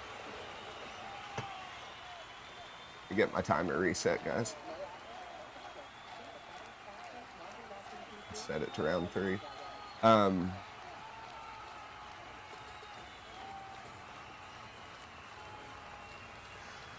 So we got Trevor Peak auto. That was going to Fatah.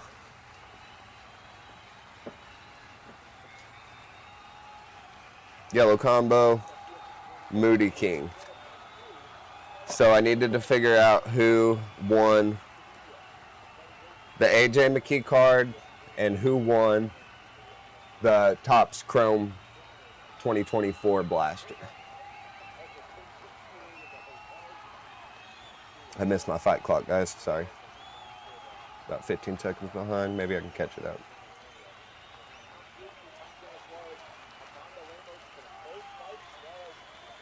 I can catch it up. Cool. That's nice to know. So yeah, I just need to figure out who won the AJ McKee and the other, the Tops 2024 Blaster Box. I want to say Lima won. The one who can. Did you win? One who can?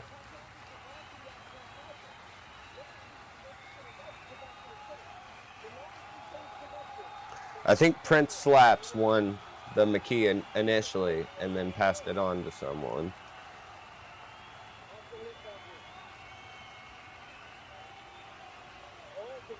And you guys may have messaged me in the email about ones that I think someone did, now that I say that, messaged me about the AJ McKee card. I don't think anyone's messaged about the Tops 2024 Chrome, though, so make sure if you're in here that you guys message me. Yeah, we'll have to do it. We'll have to do it further down the line where I'm not going to give away the prizes that are won on the next stream. Maybe we'll start a poll where unclaimed prizes go. So we got 3:21 left in this round. Suarez doing the same thing she's been doing the whole time, just breaking down Lemos and closing the distance and keeping on the pressure. Lemos doing a good job basically defending the entire fight.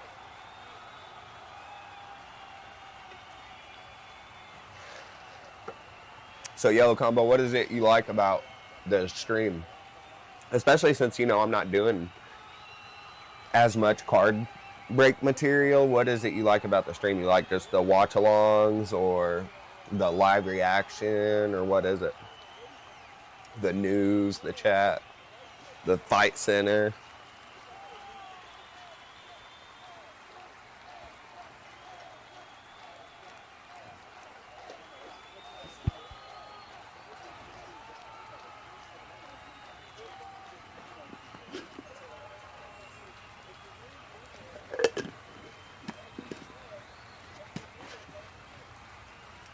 See right here, over 2.5 rounds was a plus 115, but looking like it was going to be great. Lima one blaster and Trash Boat. Yep, I forgot Trash Boat. Trash Boat was in here earlier. I don't think Trash Boat's here now. They said he was welding. I said, well, you better watch the stream. Oh. Suarez got Lemos up, and Lemos is down. Oh, Lemos turned it over, though, got on top.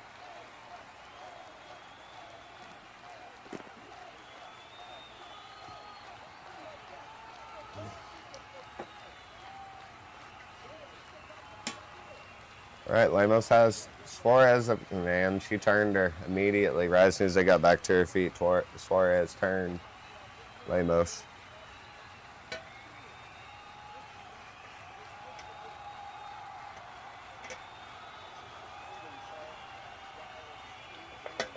Nice knee up the middle from Suarez.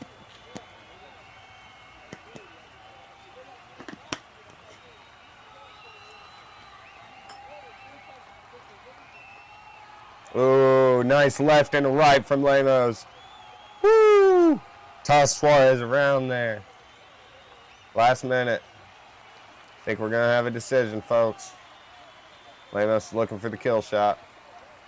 Suarez is looking to just stay on the outside, probably clinch up whenever it gets close again.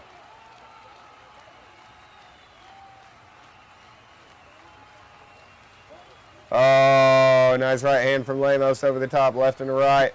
Oh, she's got Suarez hurt. She's got Suarez hurt. 20 seconds left. Let's go. She's got Suarez hurt, people. Oh, my gosh. Suarez is going to stay down. Get up. Oh, Lemos dove in. Lemos is looking for the finish. Elbow over the top from Lemos. Big shots coming through. You got to finish. You got to finish. Go, go, go. Fuck. Man, Combo, you see that? Woo! I love whenever... me, personally, I have favorites in the UFC. I just want to see a good fight. I don't care if my favorite loses or what. I just want to see a good fight. Obviously, I like when my people do good and I get excited, but for me, it's the fight game. I just fascinated with the fight game. Today, my Wi-Fi is so bad. Oh no. Is it on your end? It's not, is it, you think maybe it's on my end? I can see my chat up here. I have my live stream going up on my TV too, so I can kind of keep an eye on it today. Great reaction. Thank you. That was dope. Did you not, is that not exciting when that happens at the end of the round like that? Like, well, I mean, obviously the Justin Gaethje Max Holloway one, that's crazy. But like when you see the momentum turning, that one you didn't see the momentum turning. It was already a dominant thing, and then it just solidified the dominance in it. All right, so we got our decision coming up.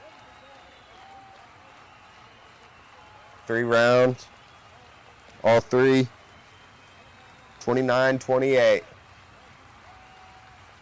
For your winner, Tatiana Suarez. So no finish. No finish. Nice show of respect to Amanda Lemos there. Yeah, I like for me, I'm thinking about like the Protez Ian Gary fight. Like Ian Gary was doing so good that whole fight, but then that last round, Protez was coming in hot, and I just love how quick it can change. Or Michael Chandler, I'm getting up and moving around. Michael Chandler versus Charles Oliveira. By how quick that can just change.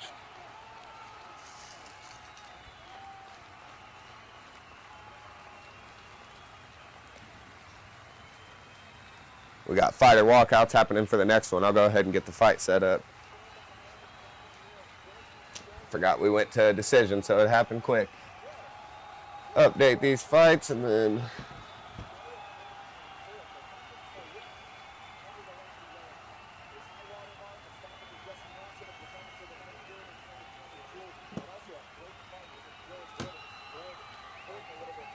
get my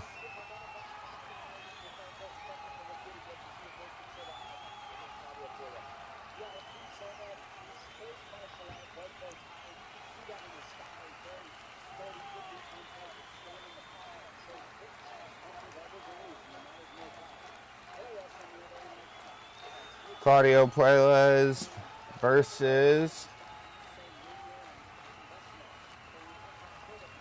Joaquin Silva.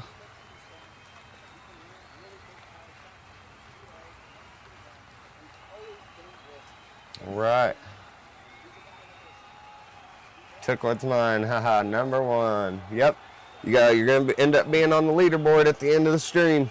So at the end of the stream, what I'm going to try and do, I'm going to see how much I can gather while we're on the stream, but I'm going to try and have an end of stream screen where it shows highlights from this event, post-fighter interviews from this event. So before the fight, it'll show the previous event.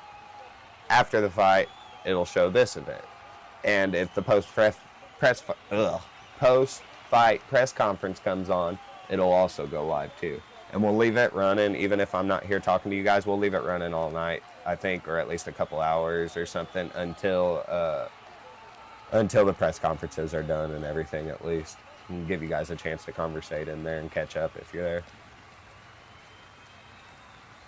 Right, and then we gotta change our bout because we've got a lightweight bout coming up, folks. Puelles is walking out right now. He's good. I like him. He looks like Tony Hinchcliffe a little bit to me.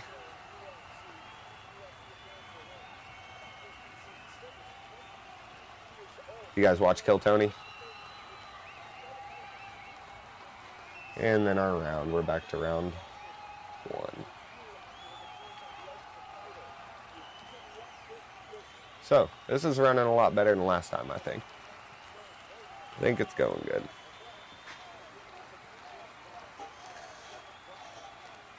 Have you ever been to a fight combo? You ever been to a fight live?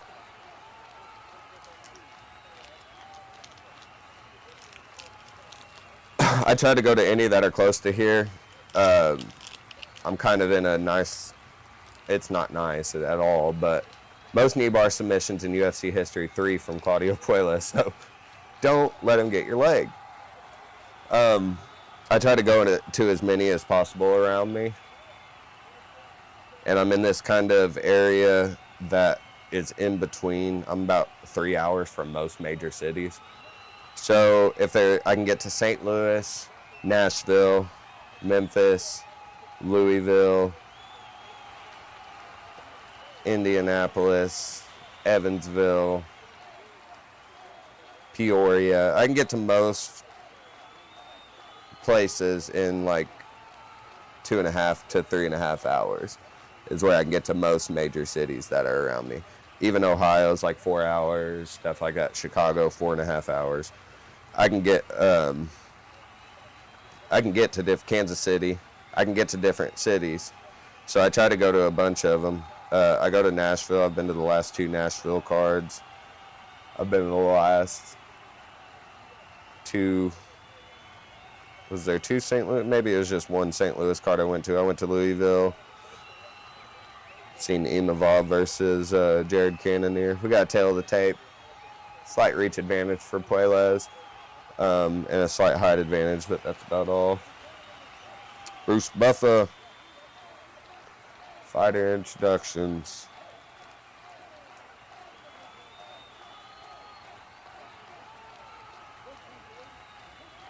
(13-6) for Joaquin Silva, 5'8", 156. Fighting out of Curitiba, Brazil. And he is the +115 underdog. I do know him now that I'm looking at him, but I don't know much about him. Go ahead and get my fight clock ready.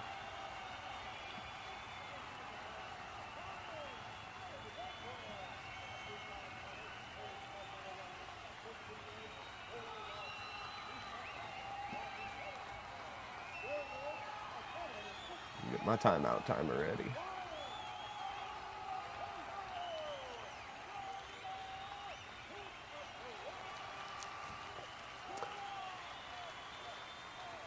I didn't get his record, but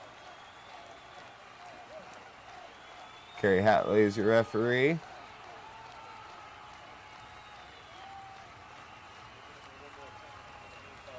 Live is delayed for me. Live is delayed for what? The fight itself? All right, fight 1 is starting. Round 1 is starting.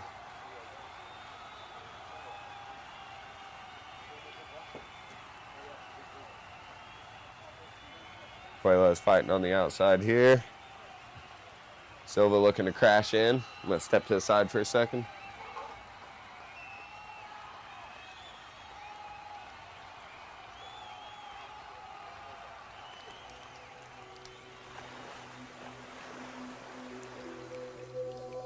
So far, just feeling each other out.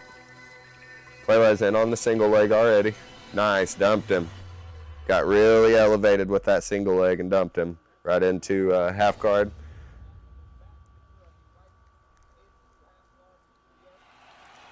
He's got his arms positioned in to put some pressure in on the top. Down from the top. He's going to put that pressure on that neck, work to get that leg freed, and then he can move to the other side and he can set up an arm triangle from there.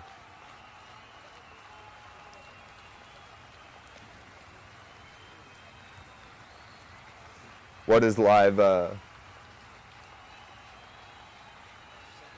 Fatah, what's up, buddy? I see you. Hang on a sec. I'll be right back. Looking for. Let's see. Fatah, hello, bro. How are you doing, man? I'm doing great. How you doing, man? We was just talking about you. You tuning in for the fights or the cards?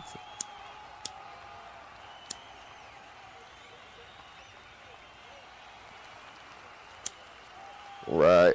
So right now we're about 3 minutes into this first round. Puelles did a good job getting close, getting the single leg, elevating and dumping him, and so far he's just been doing some top pressure since then. Oh, why's this live chat window popped up? That don't go there.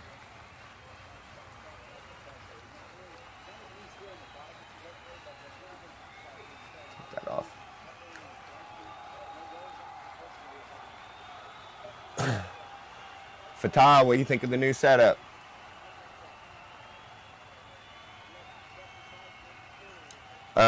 If you don't understand the giveaway, let's go ahead and explain that. You comment during the fight, comment who you think, or before the fight, comment who you think's gonna win, method of victory, and round, and you'll be entered into the finisher giveaway. Finisher giveaway is I open a pack of cards for every time there's a finish on the card. If I pull the person that got finished, I got to give that card away to the chat. So I'm going to give it away to whoever, if there's multiple people that guess the method, winner, and round correctly, then I will I'll put them into a generator and see. We'll do it by random. Be right back. See you in a minute, combo.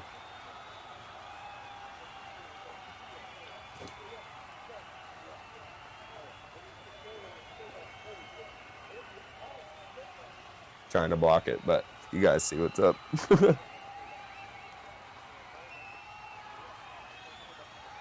Puebla is on the back here, just kind of dominating him. Silva is getting back to the fence, though, and is going to have a chance here to get back to his feet.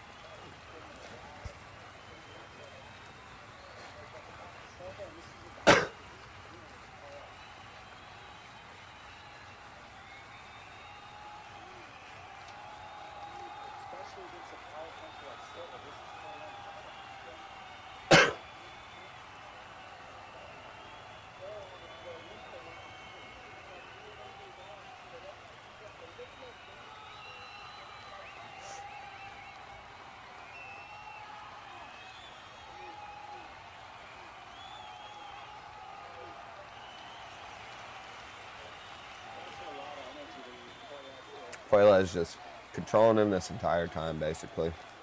This is what I remember from Puebla's anyways. Coming up on the end of round one. Ooh, Puebla's elevated him again and got another takedown there at the end. Just solidifying that round for him there.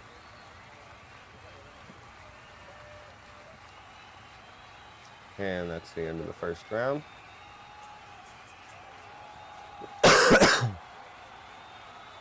Get our timer set and switch it over to round two.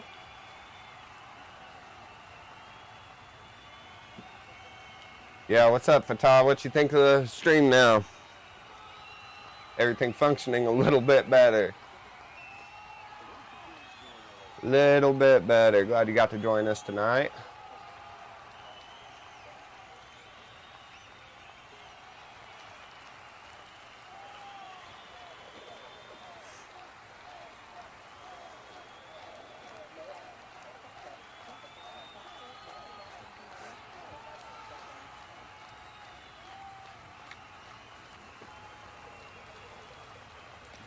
Guys watching the fights? What time is it where you're at, Fatah? Trying to get an idea where everybody's watching from. So far it's 4:30 here. We got 11. Someone's watching it. It's 11. Oh. A little behind on our timer, but we'll be all right. Let's go.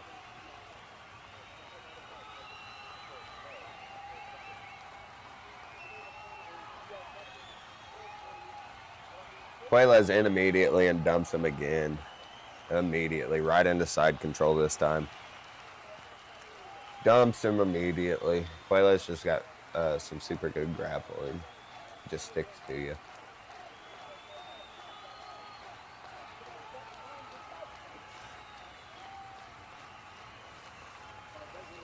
So live, Yellow Combo, when you're saying live is delayed for me, help me understand, well, I don't know, you might not be here. What do you mean by live is delayed for me? Like from the fights? Like when you watch the fights live with it? Because I would say it probably will be delayed. I would say there's going to be a slight delay just because of my stream I'm coming from. It's not much because I can see behind me here. It's like a 10-second maybe.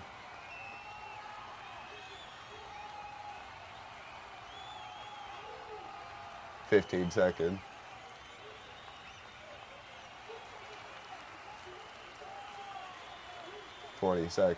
About 20-second delay. So we're on about a 20-second delay. And then I noticed my fight center over here is on a slightly ahead of what I am watching. So I don't know what's delayed, but I expect that there will be some sort of delays that are happening here.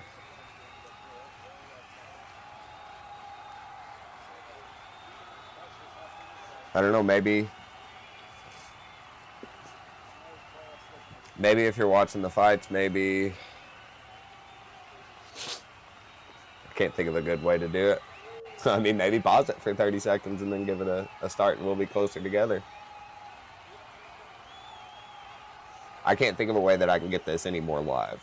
I'm not running any kind of delay myself.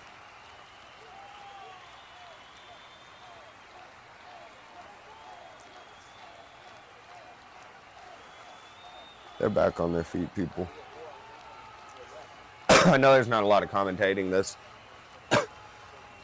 fight, but there's just not a lot going on. Silva is just dominant grappling so far. Every time he gets a chance to get in on a takedown, he gets it, and it's just dominant so far.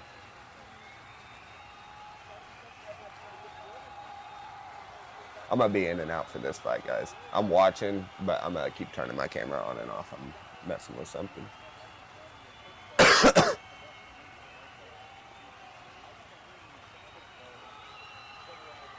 Oh. Silva's with the failed takedown attempt there.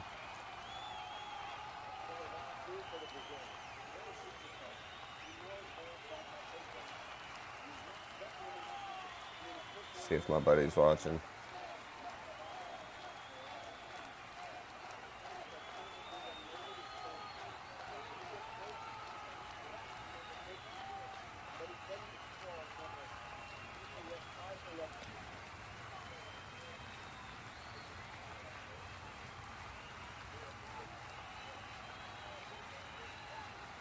Sorry, I'm messaging my buddy right now.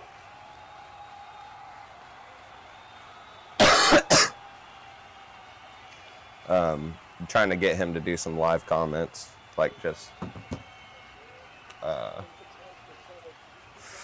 you know, how he thinks the fights are going.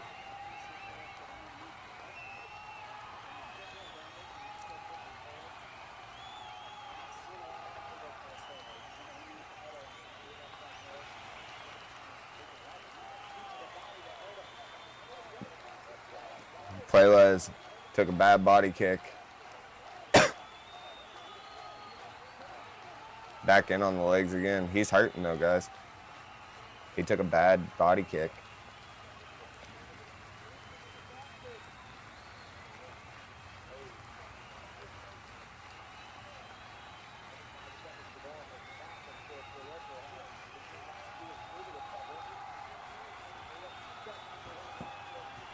Messaging a few buddies about the fights.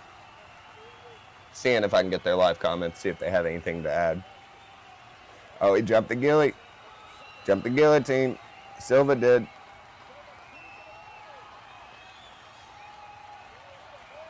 Silva's hung on there.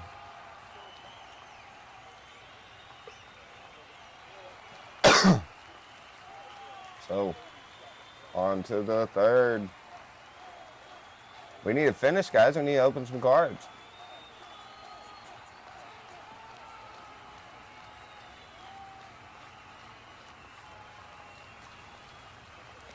We need to finish.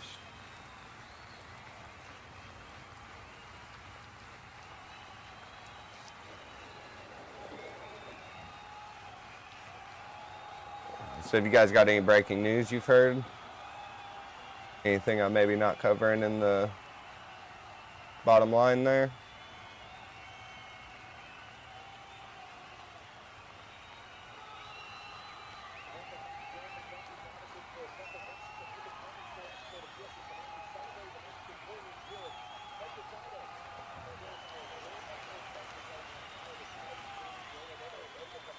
All right, got round 3 starting.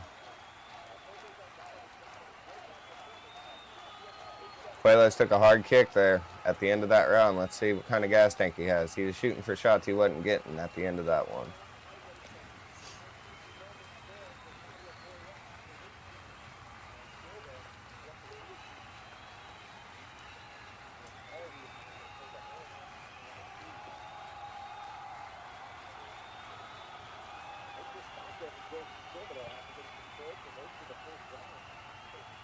Ooh, Silva with a nice right, and Puelas answered back with a nice right over the top, too.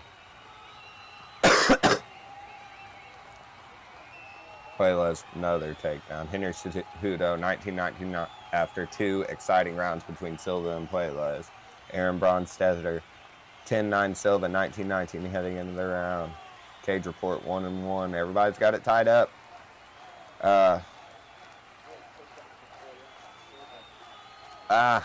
I don't. Do you guys have it tied up? I do not have it tied up. I think Puelas had like over 2 minutes worth of control time in that last round. I don't think it matters if you take one bad body kick, unless it really matters like that. He took a nice left hand from Puelas there on the break against the cage. Right back in on the legs. Just aggressive with his grappling. I don't think a couple good shots, one good shot to the body, teep kick, takes away 2 minutes worth of takedown time. You know what I mean?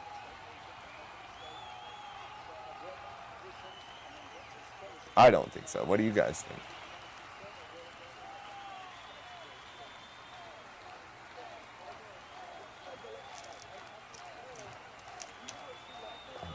We need to finish, guys. Let's see him roll for a leg here. Let's see him do it. Let's see him roll for a knee bar here. Get the knee bar. And I don't think Joaquin Silva has cards in here, so y'all don't get to win it. But I think Claudio Puelas has cards. Man, dumped him again. Just his elevation on his takedowns is very good.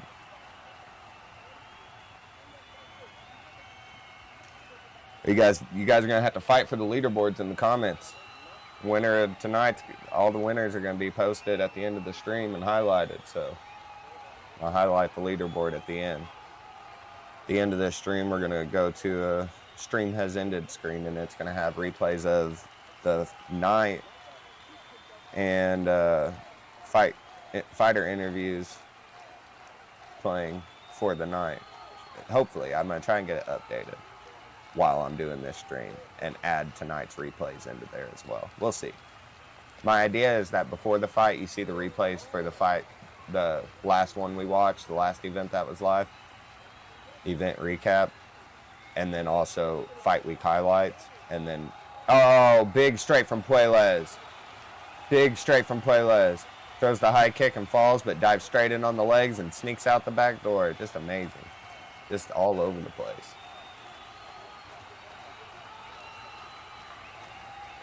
Puelas will just dive on the legs. He does not care. He's just diving head first in. Someone could set him up with something up the middle.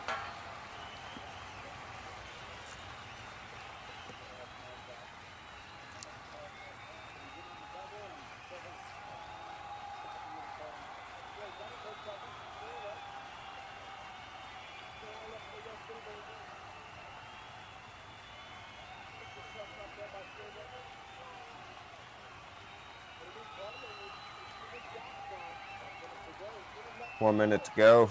Still grappling pressure. Still on that single for Puelas. Uh-oh. Silva's looking for the guillotine again.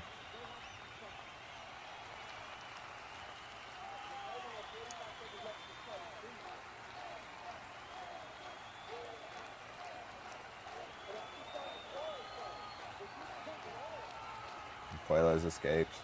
Back to his feet. Took a couple knees and got out of there. Oh. They're exchanging. Big left for Puelas. Right back in on the takedown. Oh. The effort in the shot's getting less and less from Puelas. He's definitely feeling it. Oh, big shots. Dropped him. Silva's dropped him. Puelas is on his back. 10 seconds remain. He wrapped him up. He's attacking the knee. Wrapped him up. Wow. And then it just went to decision. We almost had a finish right there at the end. Are you guys watching this live? Dang. Oh, man.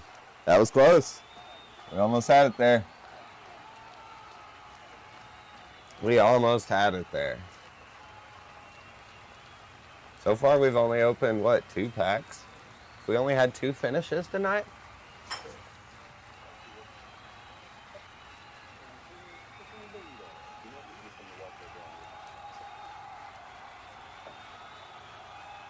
I think we've only opened 2 packs.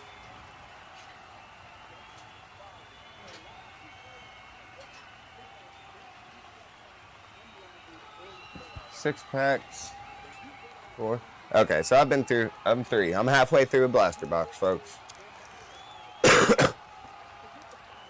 Halfway through a blaster box. We got 3 packs left.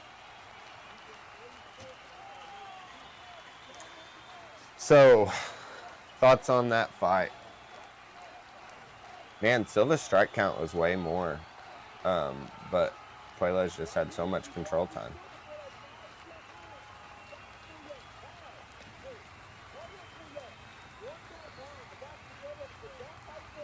So DC thinks kind of how I do. Puellas won a majority of that round, but he got sat down by that hand, and you know, you win the whole round and then you have a rough 10 seconds. It's going to be close. Bruce Buffer for the decision. Let's see. Let's see. What do you think?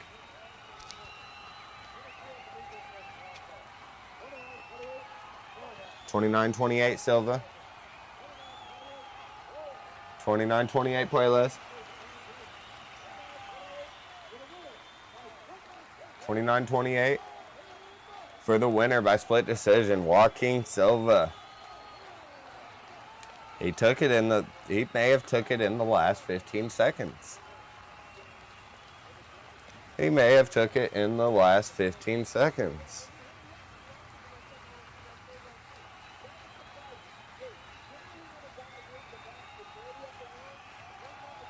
Okay, so Marcus is behind. He might not have any comments at the moment of what he's thought so far. Joaquin Silva. What do you guys think? One shot beats a lot of control time, apparently.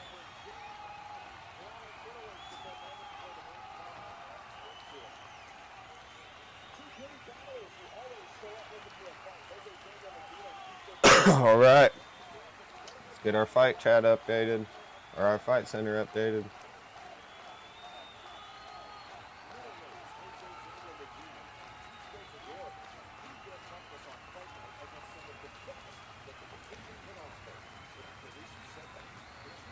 What weight class we got here?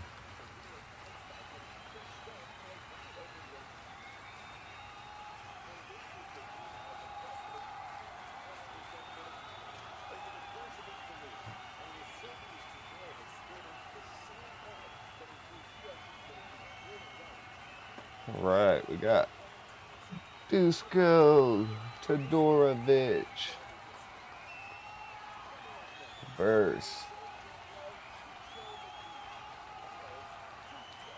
Jose Daniel Medina. All right, let's see what this weight class is. It's going to be a middleweight bout. I think the fighters are already out. I'm already getting a tail of the tape. Man, they are running short on time. So we got Todorovic is a big favorite here. What is this? Middleweight. Yeah, they're making up for time here. Maybe we'll get a quick finish here.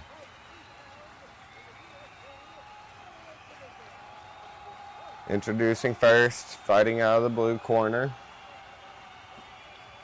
And they're just flying through. We're back to round 1. We need to take these off. We need our... Go ahead and set our timer up since they're flying. 6-1.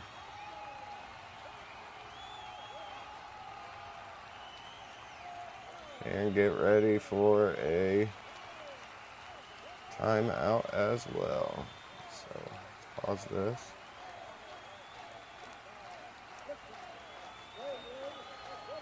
You know, maybe restart playback when source becomes active. Maybe I turn that off, and now it doesn't turn on every time I turn it on. Yeah. So that works. So now I just hit play. Cool. All right. We got Mergliata in there, getting ready for round one. What do you guys think? Hey, we need, if you want to be entered into the finisher giveaway, comment the winner, round, and method of victory of who you think's going to win this fight. I don't think any of them, I don't know, they might not be in the cards.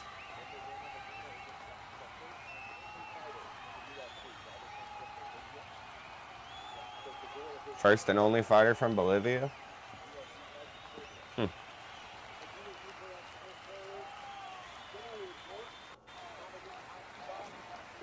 We got Medina's already backed up to the fence. He's about to unwind. Todorovic closing, trying to just catch him off guard. Nice stepping in knee and a left hand from Todorovic. Good way to close the distance. And the clinch on the cage.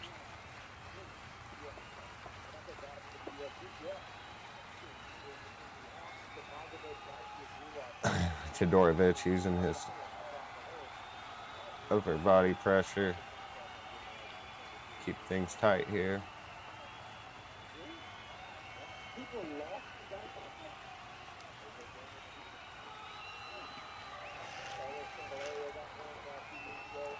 Todorovic keeping him up against the cage still. Same thing. And Medina is making his way out now. He's going to try and turn him. Nice elbow on the break for Todorovic. Oh, Todorovic, 2 crisp jabs. Medina with a left and a right. Good jab for Medina.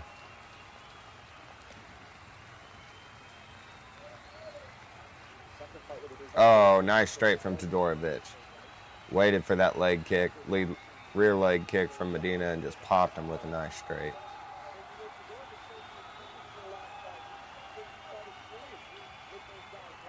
Todorovic back in on the clinch. He's got blood.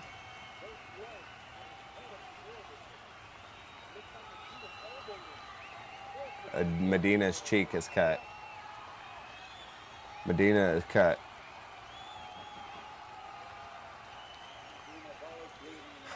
One sec.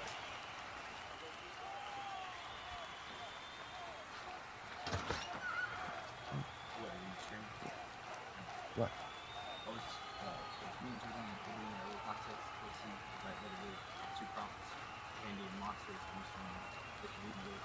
Oh, you have to give me a minute. Sorry about that, guys.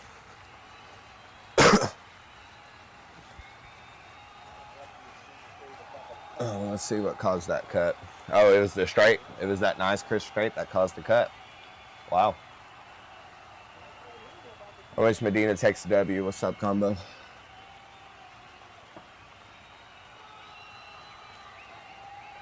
Who you got in the main event?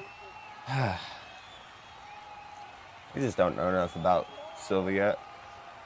I like Silva, but we haven't seen him push. We've seen Lopez push, and he's just a dog. He's going to be someone who's here for a while, you know, always in the picture. Todorovic up against the cage, still keeping strong pressure and just teeing away a little bit, kind of.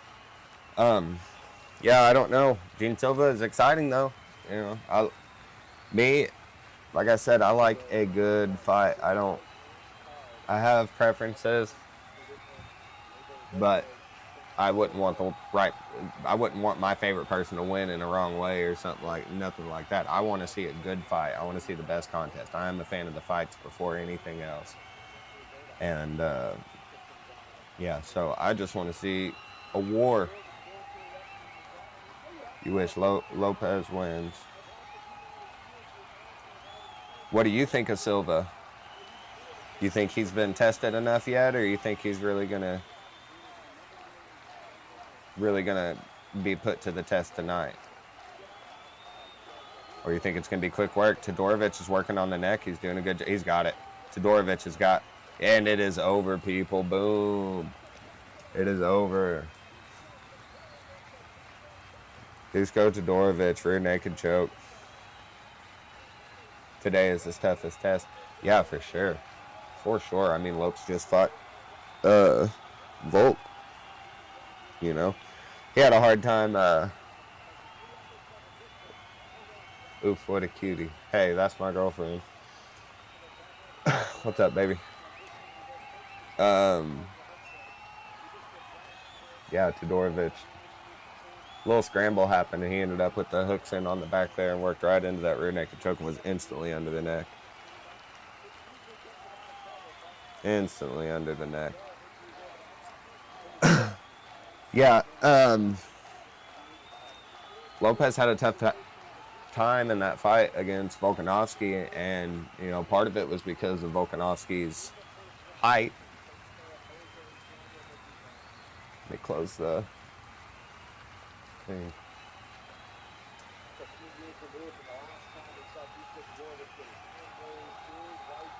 I don't know why my fight center is showing Lopes right now, but Medina may be the worst signing. Really? That's crazy. Just checking in. This is awesome. Thank you, baby. Yeah. So we're going to the official decision. Bruce Buffer.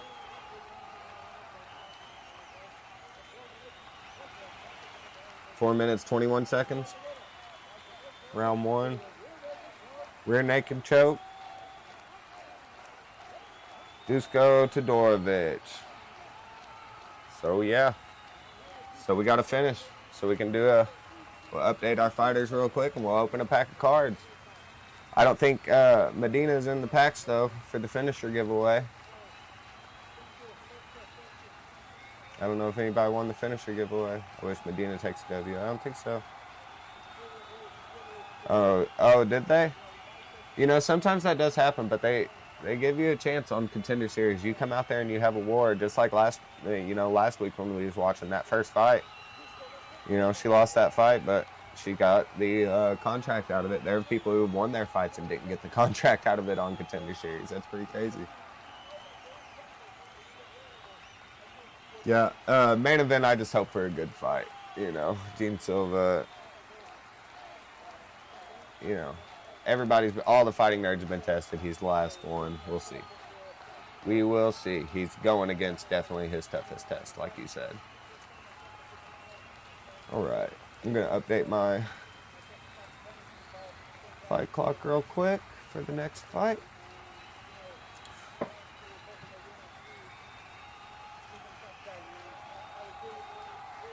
Which would be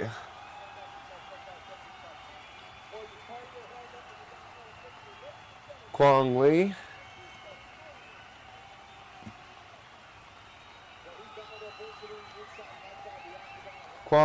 versus Santiago Luna. Undefeated Santiago Luna and Kwong Lee coming in 9-2. Luna is the favorite, minus 160.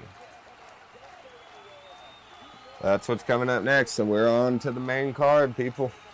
We're on to the main card. Let's update the weight for that, and then let's open up a pack of cards. This is a Bantamweight fight coming up, so 135. And there the fight center updated for you guys so you can see it. Cool. Cool. Let's go over to the card cam. All right. Let's see what we got here. One thing I don't like about doing this out of the blaster pack is there's open a PFL blaster if you have any left after all the fights are done. Okay.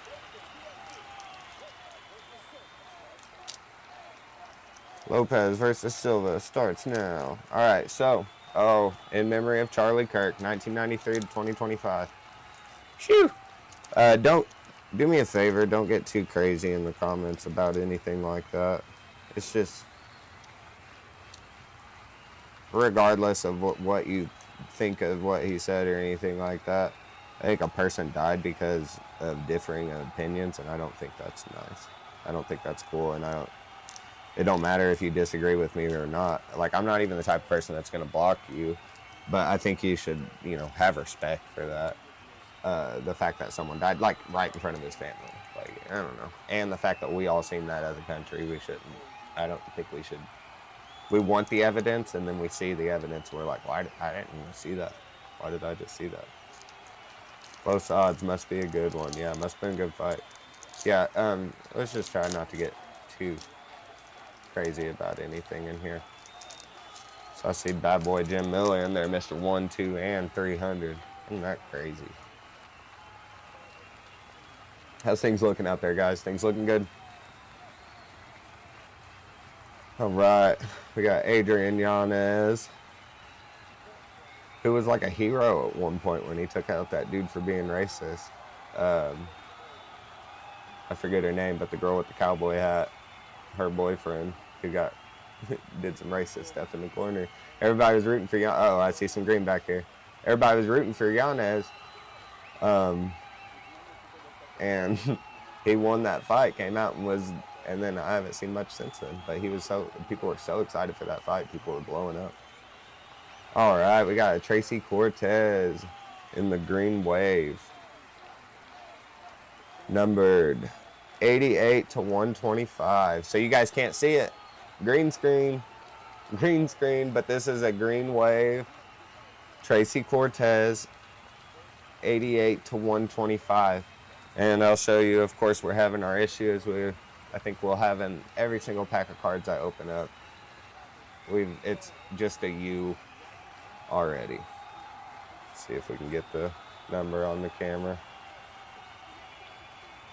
I figured most stuff out, but I didn't quite figure out the camera with that little yellow square in focus. What I'm going to do is I've got this camera I'm going to swap out for a higher quality camera that it doesn't matter. But yeah, Tracy Cortez, let's get that sleeved up. Let's get our tighter sleeves ready. I've got some loose sleeves I need to get rid of that I'm just putting like not numbered cards in. Also on this, oh, I got it.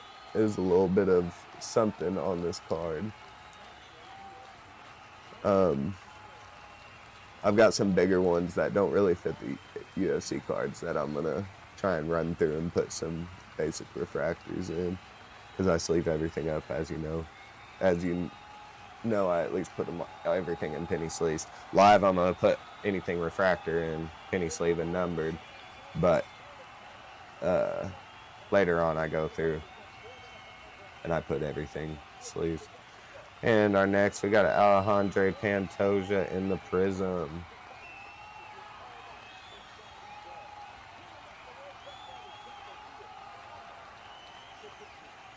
So let's see our last one. Jim Miller, Mr. 1, 2, and 300 fired up. So are there no X fractors in blaster boxes then? Is it just a Prism? Is X Fractor only in mega boxes and hobby boxes?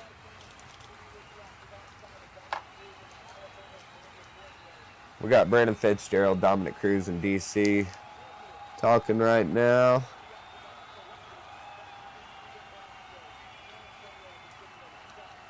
Happy Mexican Independence Day to all our viewers out there.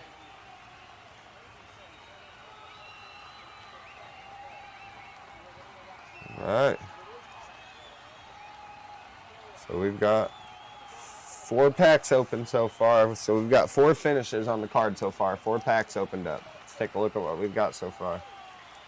We've got Saeed Nurmagomedov in the Prism. Cedricus Dubez in the Sepia, I think it is, rookie card. Man, that nut shot earlier, rough. I would have done exactly what he did, though. I mean, you got it rough like that. The roll was broken. Let's look at the featherweight rankings real quick. We got Diego Lopes in second right now. I don't quite understand how Movsar Evloev goes to number 1 over him after he fought Volk, but Gene Silva, number 10, with a real chance to get to the top here, does something crazy, he will be the next guy over Movsar Evloev. He's just way I don't know. He's more reliable, bigger fan favorite, all the above. Brandon Moreno in the Sapia refractor.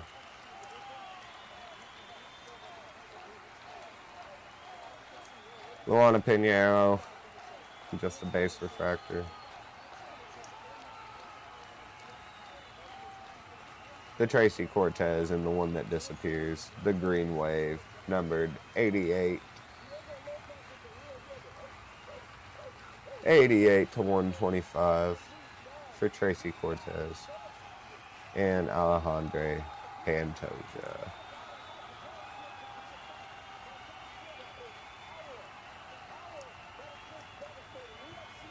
So, other than that,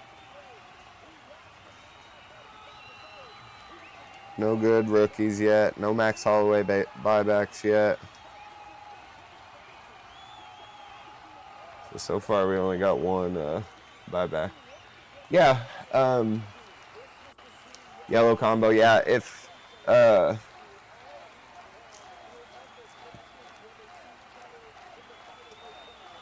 things don't heat up too much throughout this main card, then I'll open up a PFL at the end. How about that? But like I said, I want to get through as much of this Tops 2025 as I can, because I'm trying to get through the buyback program. So yeah. So we got Santiago Luna and Kwang Lee coming up next. Man, what do you guys think about Gastelum? Did you guys see the meme where he was like, they puffed him up real big? Missing weight by 6 pounds, I believe it was. Jared Gordon looked rough on the scale. Rob Font, I thought looked rough on the scale.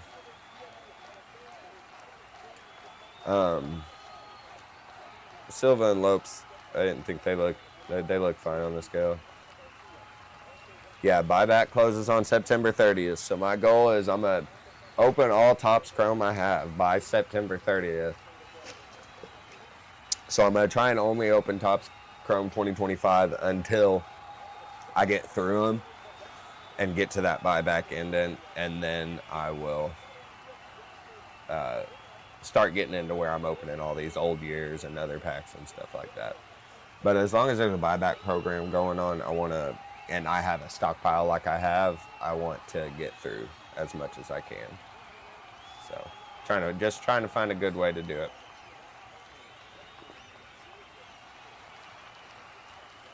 Yellow combo, very, very knowledgeable about everything, even though you say you don't open them and you're not a collector. That's cool.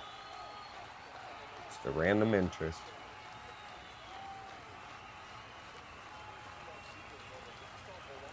So Kwang Lee's got one win in the UFC, won by rear naked choke in his debut.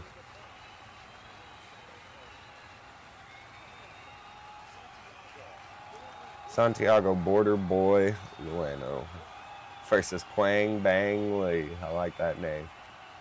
That's cool. Oh, let's go ahead and take it over to our fight center. Break it down a little bit. See if anything's going on in our...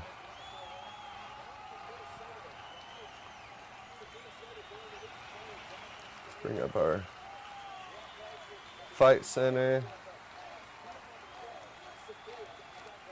Oh, let's take away our fight center. I'm a fan of it. Ha ha ha. Can't afford it yet. I hope in 2020. Nice. So let's go back to the fight center. And let me check in with the press conference and see. Live in 2 hours. Live at 8 o'clock. So 7 o'clock my time. Okay. Okay, so we still got a little bit for that. So let's go back to the main cam. Cool. This is really fun. This whole thing's cool. Kwang Lee, 4 first-round finishes, 2 wins by knockout, 4 by submission in his last fight. Defeated Boyanos by submission. That was on March 3rd.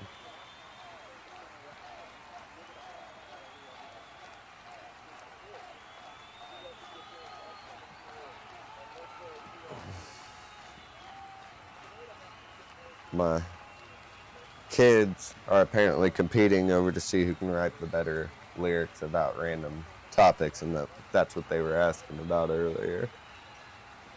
If I could read their lyrics real quick, but I'll read them in a little bit. They are both pretty into music, but the younger one seems to be getting a little more into music. Crowd favorite just walked out for sure. Her little pop from the crowd. I'm a fan of it. Can't afford it yet. Hoping in 2028, 2029. Jesus.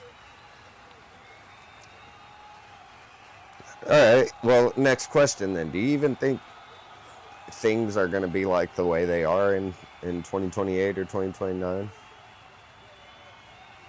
I'm confused because I've thought it for a long time that we're on this shift where things are what we know of life. I also remember my life is completely different than your life. I don't know what your life is. You may be living under crazy circumstances currently.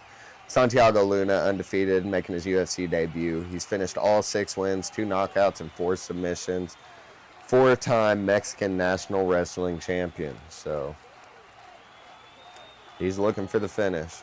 I don't know your situation, so you may be in a war-torn, crazy, apocalyptic place, but I just don't, with the rate things are going, I don't see it being like this for long.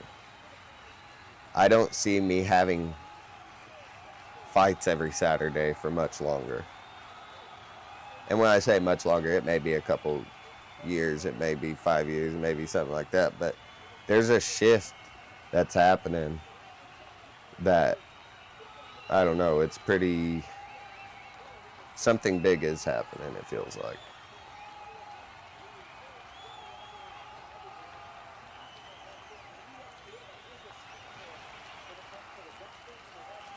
Honestly, no.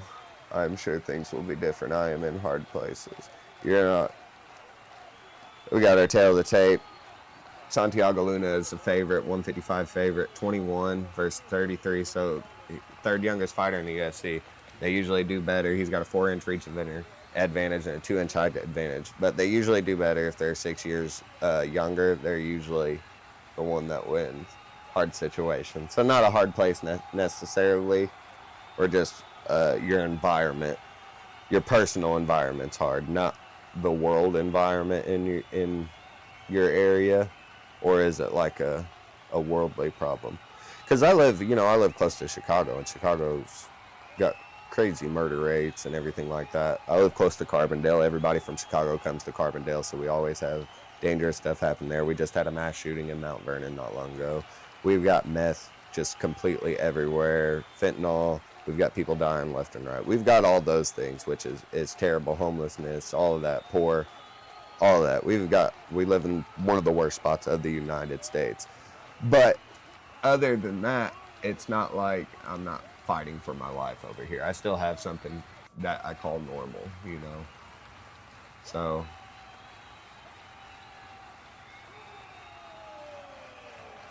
get our fight clock ready real quick. Hard situations. Yeah. I don't know. I just don't feel like things are going to be normal for much longer. Everything's kind of crazy. And I know everything's been crazy, and I'm a conspiracy theorist, and I've said this stuff forever. But it feels different. It feels different because before I would just look into it. Now I'm not looking into it. I'm worried. Well, I mean, I'm looking into it, but I'm worried about it. Almost to the point I don't want to look into it. Mike Beltrán is referee for this fight, and we're about to start it off. Almost like I don't want to look into it because I already know it's bad. I feel it's bad. All right, so we got strikes on the board right now, and fight just started for me. So it's a couple seconds. The fight center is a couple seconds ahead. Kwang Lee coming out wide. Both of them kind of coming out. Oh, Kwang Lee dropped him with the left hook coming in. Oh, that was big. Let's get a finish here. Let's get a finish here. Head kick from Kwang Lee off the lead hook, off the lead leg. Luna doing his best to trick his way into stance switch, trick his way into the range of Kwong Lee, but Kwong Lee, big left hook and a straight over the top. Kwong Lee, nice left hook again on the chin and a right hook right after it. Took his lights for a second. Didn't drop him, but shocked him. He's in on the wrestling, got the double leg. He's in, he's got the body, he's got it over and under right now. They're up against the fence.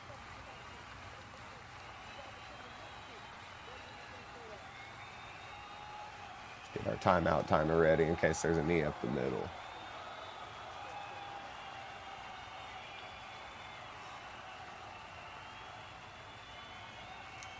So we got kind of fighting for cage control here. There was the knee up the middle I was worried about. Over and under for Luna again up against the fence. Remember, he was the wrestler. 4-time Mexican national wrestler or something like that. You're like 40 seconds ahead of me. Oh no.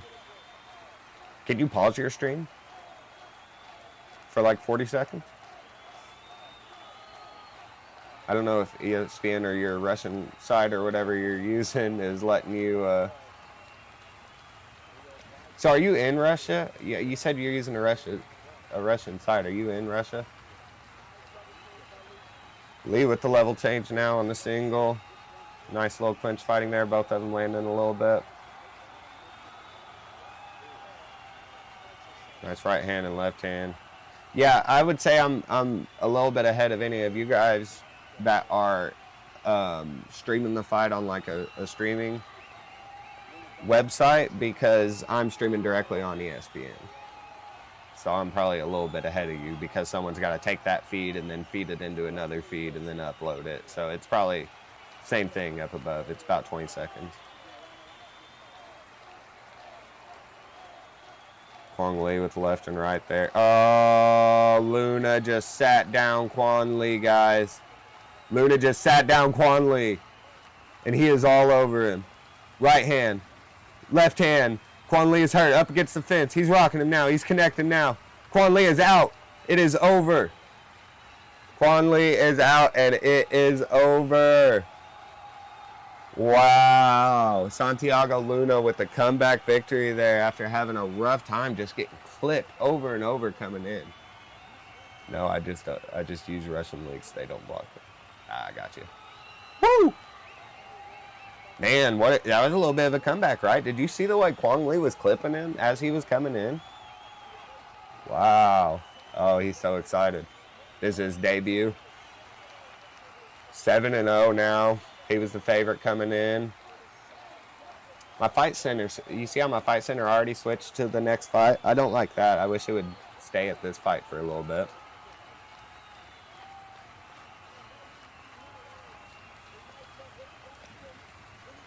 Wow, just all over him there at the end and just overwhelmed him. Great performance, yeah. I agree, yellow combo.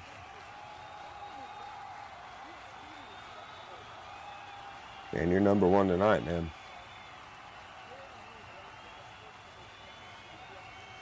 So do you know, you mentioned another one earlier.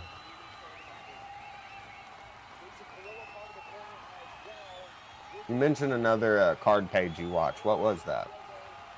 It was like an acronym, like PFC or something like that. What was that one? I've never seen that.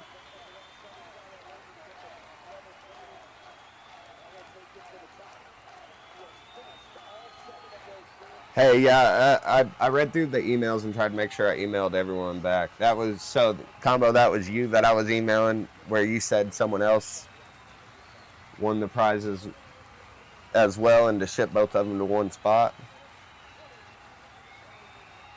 Yeah, clear that up for me real quick. Who is the other one that I could send to the same place if that was you? Wow. Can you guys hear the fights at all? Like if I let the fighter interview play, can you hear it?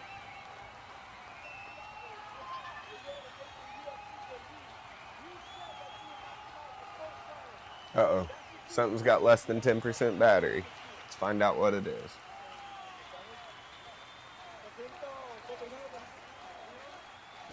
Can you guys hear that? I don't want to get flagged for it, but I don't know how it works. I wonder, I just unplug this and plug this into this thing. I apologize, guys. I could have hit my Be Right Back screen up for this. All right, let's see if that fixed it. Charging. Okay, it's charging now. Let's see if that'll charge up. We still good?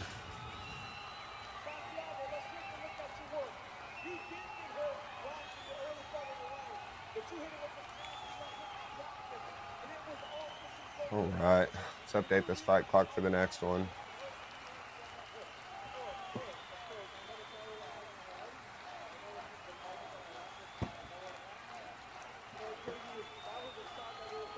All right, so next we got a lightweight bout.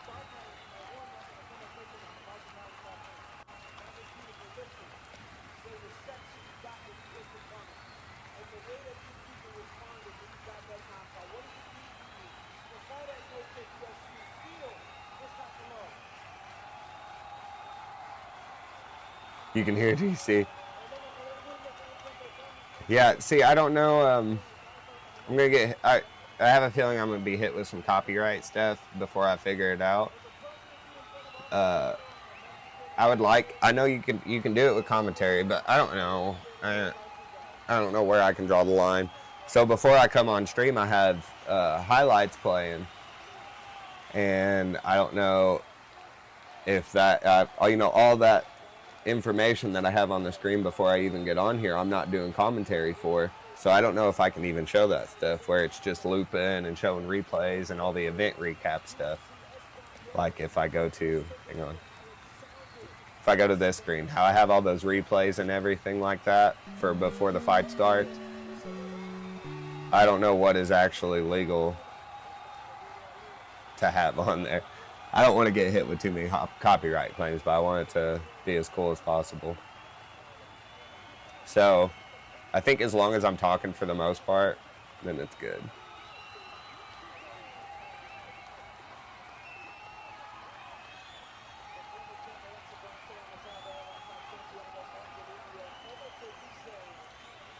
I shared the channel in my story that I loved it, and a friend texted me that his brother was there too. We all watch UFC breaks. They may saw you there. We will figure everything out, man. Cool. Appreciate that, man. Appreciate you sharing it. That's cool. I still want to get the info on the Discord and stuff like that too, for sure. I still didn't set up my social medias like I should, but I'll put that on the agenda to do this week and get it all professionally set up. I'm just glad it's coming along good. Building process, work in progress. I'm just OCD about things. Like you see where their feet are on the fight center, like how they're not in their corner. Like I had it where they were set up and they were behind their corner, and now it looks like they're standing forward. Just little shit like that is what bothers me. It's silly stuff. We will create this channel Discord. Cool. So you don't want. I know you said something about joining the other channel's Discord. You're saying I could. It's not a Discord just for card breakers. It's his actual Discord, and then you can make me an actual one too for that community too. Is that what you're saying? Or for a similar style of community? Because that would be cool. I still don't really 100% understand what Discord is. Let me look at it.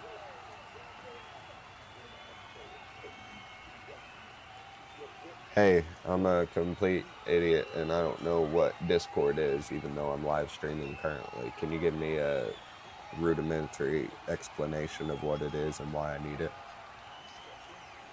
Let's see how stupid it makes me think. Yeah, Combo, I'm sure we can get on that. Think of it like a mix of group, text chat, Zoom, and a forum all in one app. It's built mainly for communities, gaming, live streaming, and collaboration. people join servers, which are like chat rooms or clubs. Each server has channels, some for text, some for voice, some for video. What you can do on it: text chat, send message links, memes, voice chat, hang out in live audio rooms like a conference call, but casual. We got fighters walking out now. Video stream and share your webcam or stream. What? So would I run this entire stream in the Discord?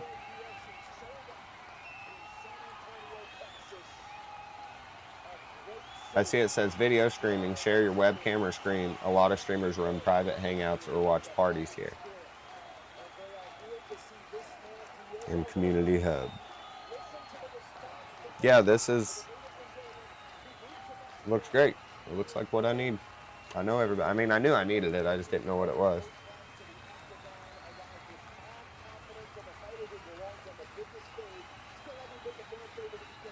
Main thing is talking. So what, like, so that's the Zoom call part of it. So like, you win a cam or something, like, if you win a card or something like that, I can pop up you on camera winning the card. That'd be cool. Gene Silva with a crazy outfit tonight. Look at all that denim. He literally said something about denim as soon as I said it too. Look at all that denim. It looks like a pair of flame. You remember Flamehead jeans? Diego is in the building. Yeah, man, both of these guys just got crazy aura, don't they? Crazy aura. All right, we got Hernandez versus Ferreira coming up. Let's get a finish.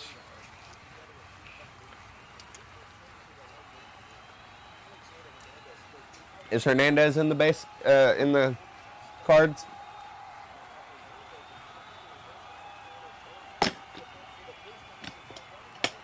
I'm pretty sure Ferreira is. I've seen that.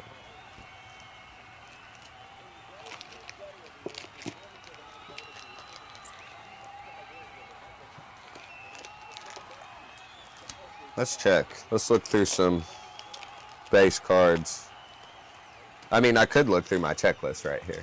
Let's do that instead. Let's see if Alexander Hernandez is on here.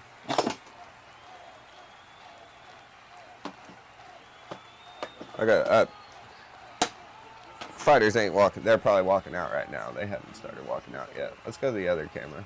Hernandez, KO, first round. All right, cool. Got you. You're in. You understand.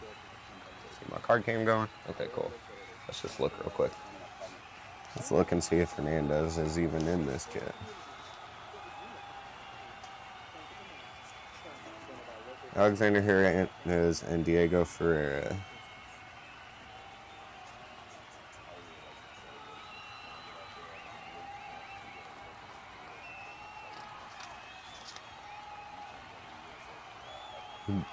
You think he is? I think he is too.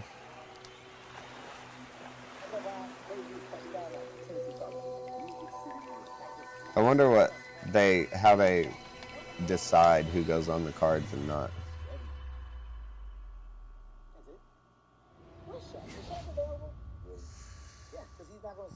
Hernandez.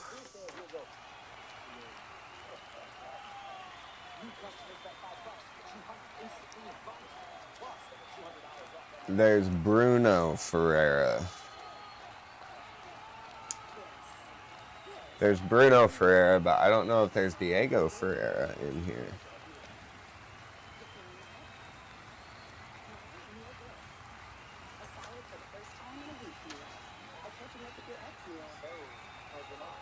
Diego Lopes.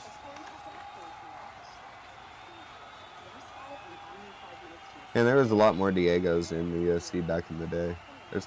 There's only Diego Lopes that I'm seeing on the card list, at least right here.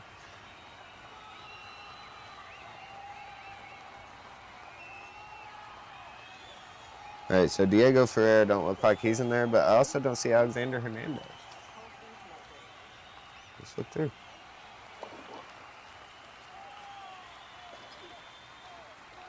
Alexander's a pretty easy name. Despot. There's Alex.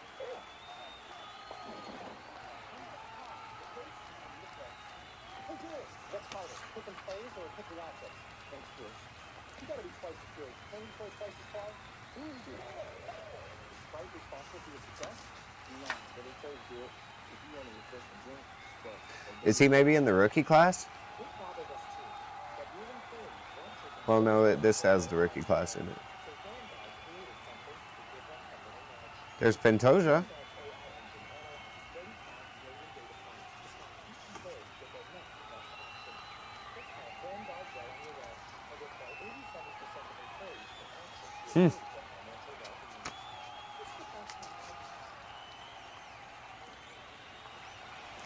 Well, I guess we'll just pull, and if we pull one of them, then we'll know for sure. But it doesn't look like...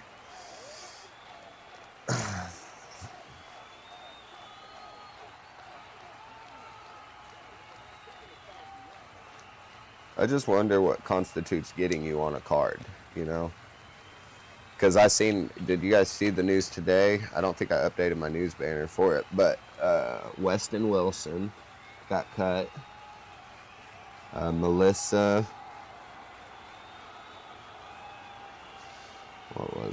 Mullins got cut. And one other fighter, we got tail of the tape, both 5'9". Ferreira with a little bit of the reach. 8-year elder is Diego Ferreira, who's 40.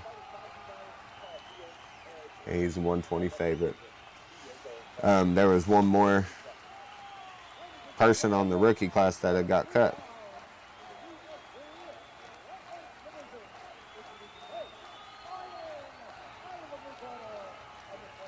Yeah, I don't know. We're gonna go over to our fight.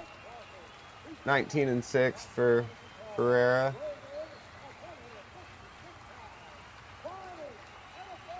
Our clock set up.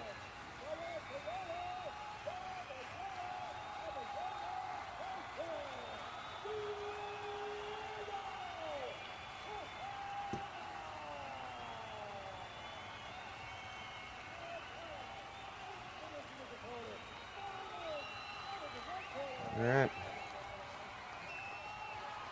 17-8 for Alexander Hernandez, plus 100 underdog. He's a pretty good underdog to have, I think. Yeah, I don't know. Yellow combo, I guess we'll see.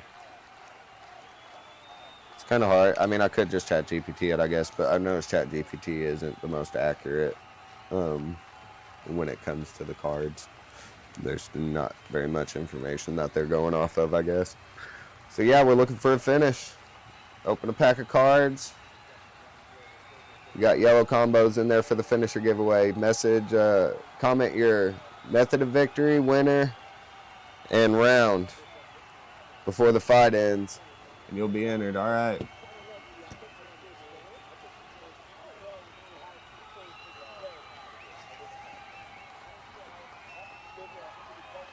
All right, we got Ferreira switching stances a bunch early, kind of hunting down Hernandez. Hernandez on the back foot, waiting for that shot to pop off. Trying to get out of there. Circling away from the power hand, switching stances with him. Find out the orthodox stance. It's Hernandez. Or the southpaw stance, my apologies. Now orthodox. So they're both switching quite a bit.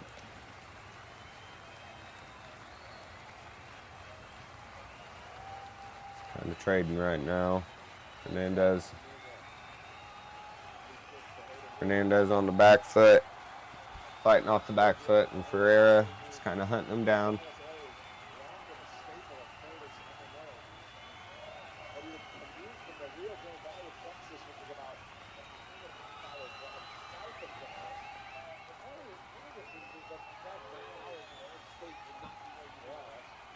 A little bit of a stalemate as far as distance goes so far.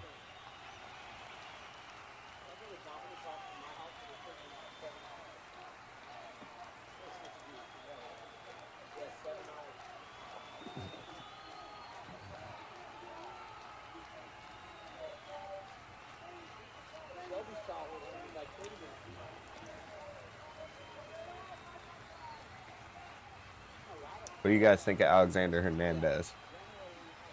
Ooh, nice straight right there from Alexander Hernandez, right down the middle to Ferreira. And a head kick followed up. He had his guard up, but the toes landed right on the temple.